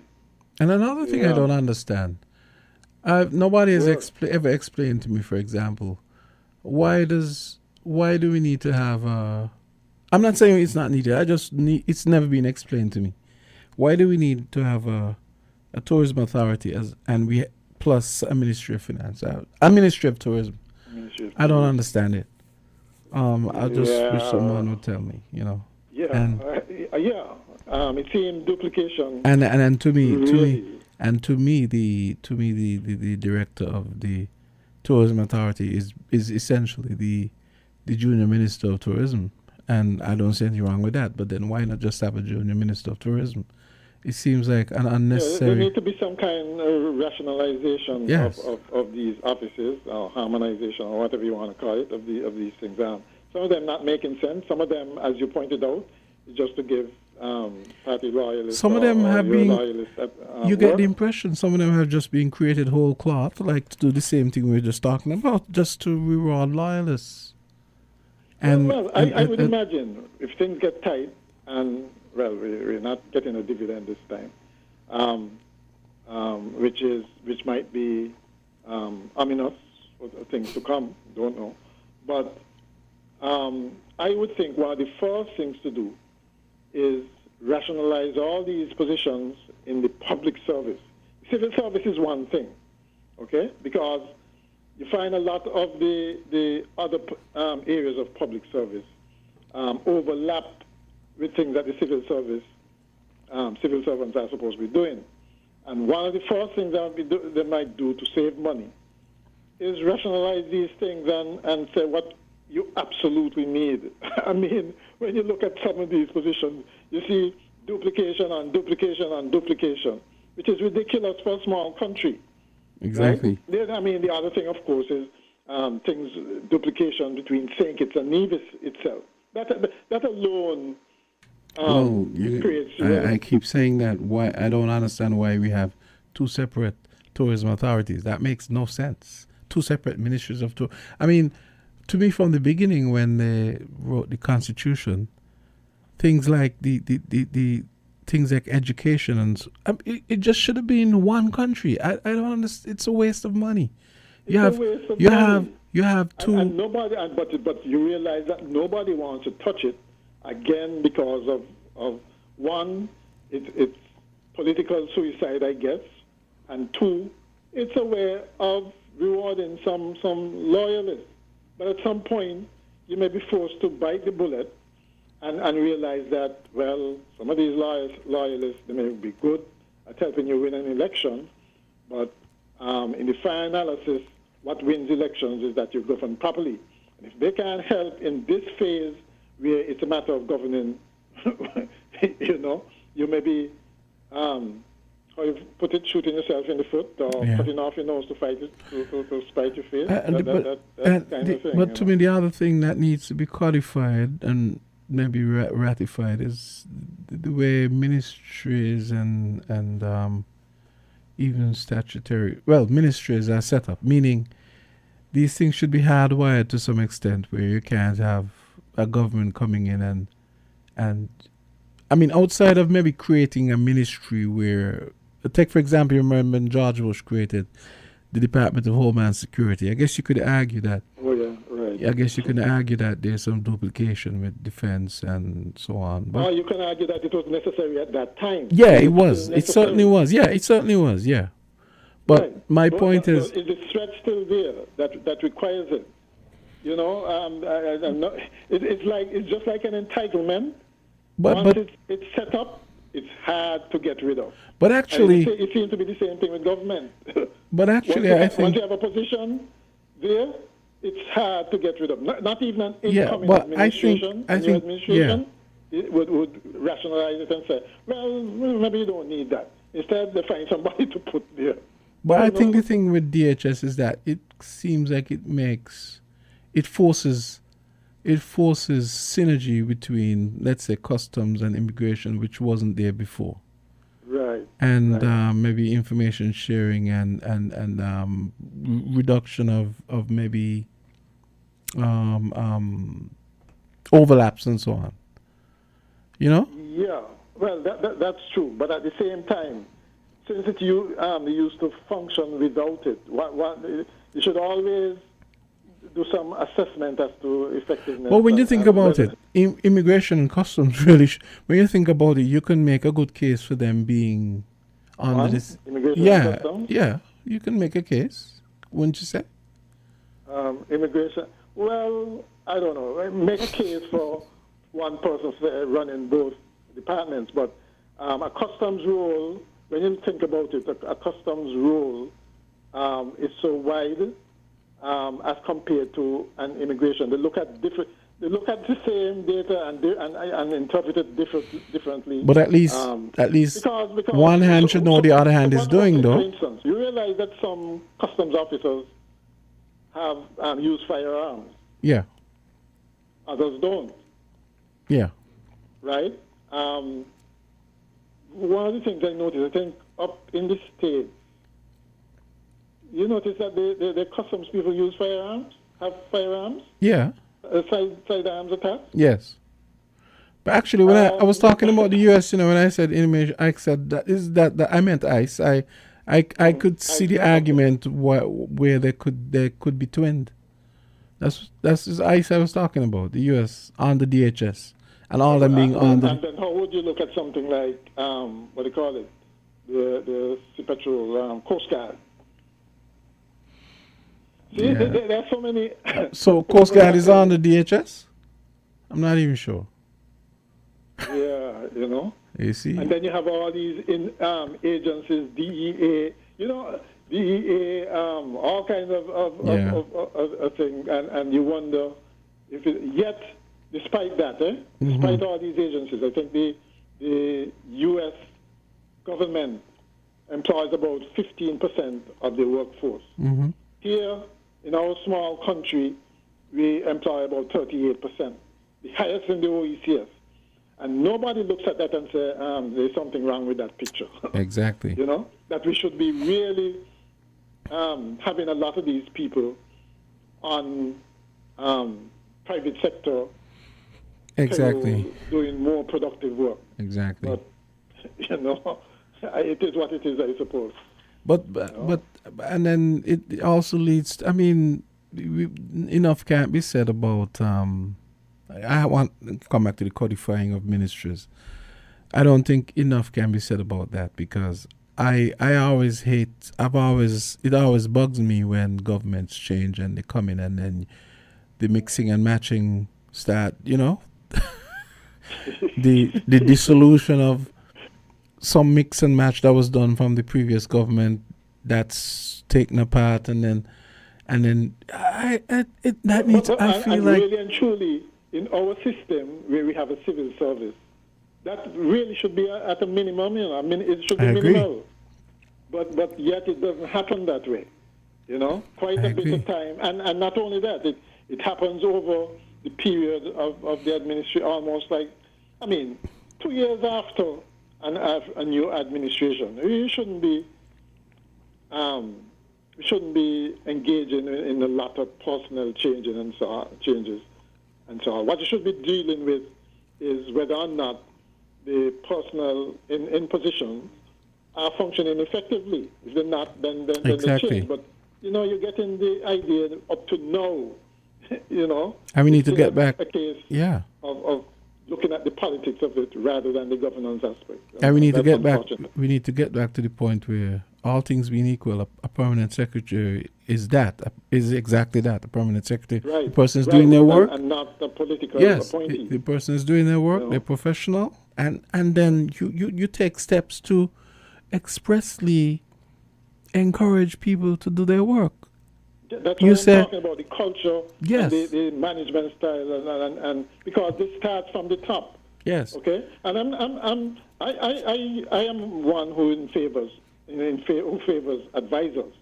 A minister, particularly one who is not au fait with his ministry, needs somebody who is competent in that ministry, who he can bounce things off of, and so on. So to me, each of them should have an advisor. I agree. I'm not saying they shouldn't have an I advisor. agree. No, yeah, absolutely. But after that, first of all, it should be very clear of the relationship between that advisor and the permanent secretary, okay, in terms of job function. An advisor is an advisor.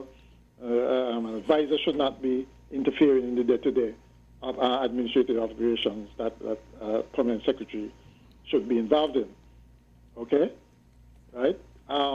But sometimes you get how it's done here, at least. The advisors become so hands-on that you look. There's no distinction between that, almost no distinction between that and a permanent secretary, and then you have the usual tensions between them both, and office politics and all of that, which really shouldn't happen. But I mean, there's a lot. I noticed one commentator when the new British Prime Minister took over said that one of the things you have to do is mend fences with the civil service, because the civil service can make you or break you, right? And when I heard that, I said, likewise down here. Okay, if you don't have the people who are actually doing the heavy lifting, if they're just there to collect a paycheck, if they're not there to help you achieve your goals and buy into your agenda and all of that, you're going to be in trouble. Yeah. You know? We didn't get to talk. I guess tomorrow we can talk about the French thing where you have to go. Yeah. That thing, yeah. That's pretty interesting, I must say. It is. But we did talk about it. And I agreed with you that it has implications for. Oh yeah. Trump. You did, yeah. We did kind of touch on it this morning. I agreed with you that. I mean, although before I was saying that there's no way that. But you were saying there's no way Trump could get elected, and I saw. And I was saying that he could. Nah, I feel like, and I think Biden is right. There's something up with the polls. I mean, honestly, I feel so? Yes. I was thinking that the last time a lot of the times the polls, when the results come out, and you're like, who's doing these polls? This is not these. Well, but remember they were right with the French election initially. It's just that they seem to be. No, but I'm talking about the U.S. I'm talking about the U.S. Well, the U.S. polls generally have it right, you don't find? Sometimes they don't. But with the French thing, I think it's the first round, second round thing is what made the difference, because then people realized they had to change gears after the first round and say, oh, okay, that didn't go the way I expected. But the polls didn't seem to pick that up. They were predicting a right victory. Yes, but then what are you gonna poll? You poll before the first round, and then you poll after the first round. I don't. Yeah, But in the final analysis, when you get into that polling booth, that's the poll that counts.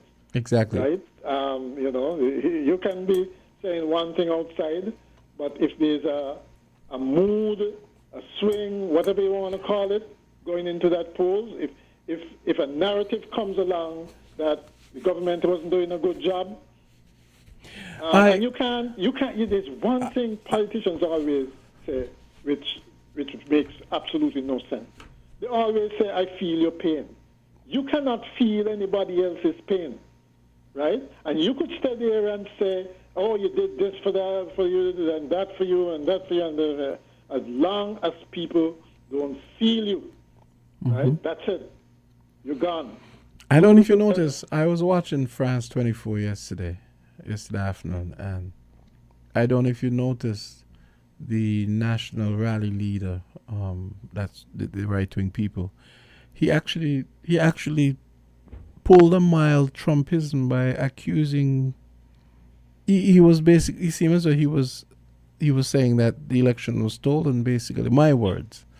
But if you listen closely, that's what he was saying, but then, which is strange, because the exit polls said that it looks as though the left is going to win, and So how could you then say that the election was stolen?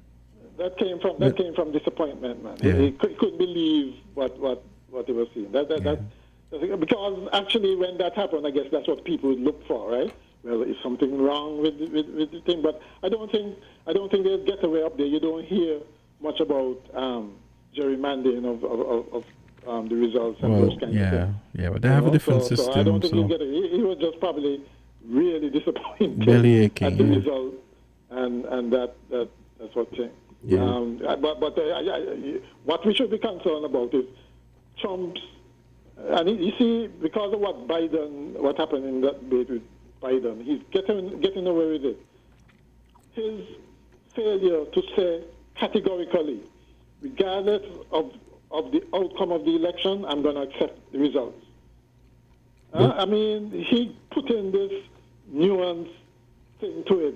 It's not good. I mean, that alone should make people fearful. Well, it's sickening to me that everybody's going on about Biden and basically Trump is getting a pass. You know? This is wild to me. Let the Democratic Party self-destruct.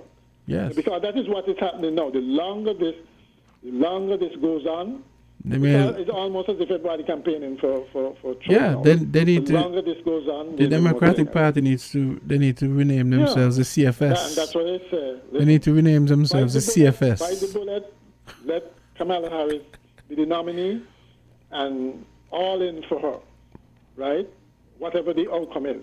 I suspect, like you, that in the final analysis, people gonna want a sane candidate as opposed to an erratic one, as Biden would be. And I suspect. Yes, an aspiring autocrat.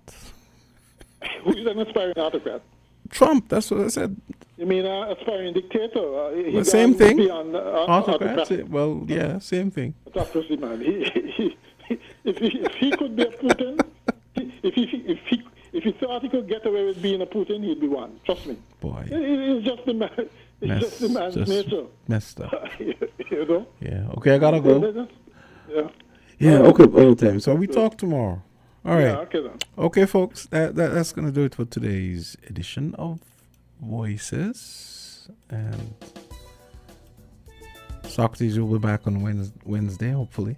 And everyone have a great afternoon. Hortford's Value Mart IGA is helping you spend less and save more. How, you ask? Essential Everyday and Equiline. Spend less on our Essential Everyday products and get the best quality, the best taste, and the best value. Spend less for all your family health and beauty needs with the Equiline brand of over-the-counter products. Hortford's Value Mart IGA is helping you spend less.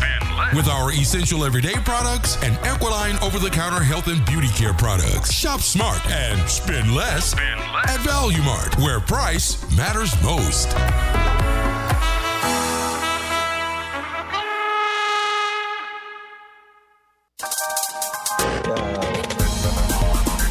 We're different. We're 98.9. 98.9. Win FM. The future is unknown. Protect your life, your family, and your valuables from unforeseen circumstances. Let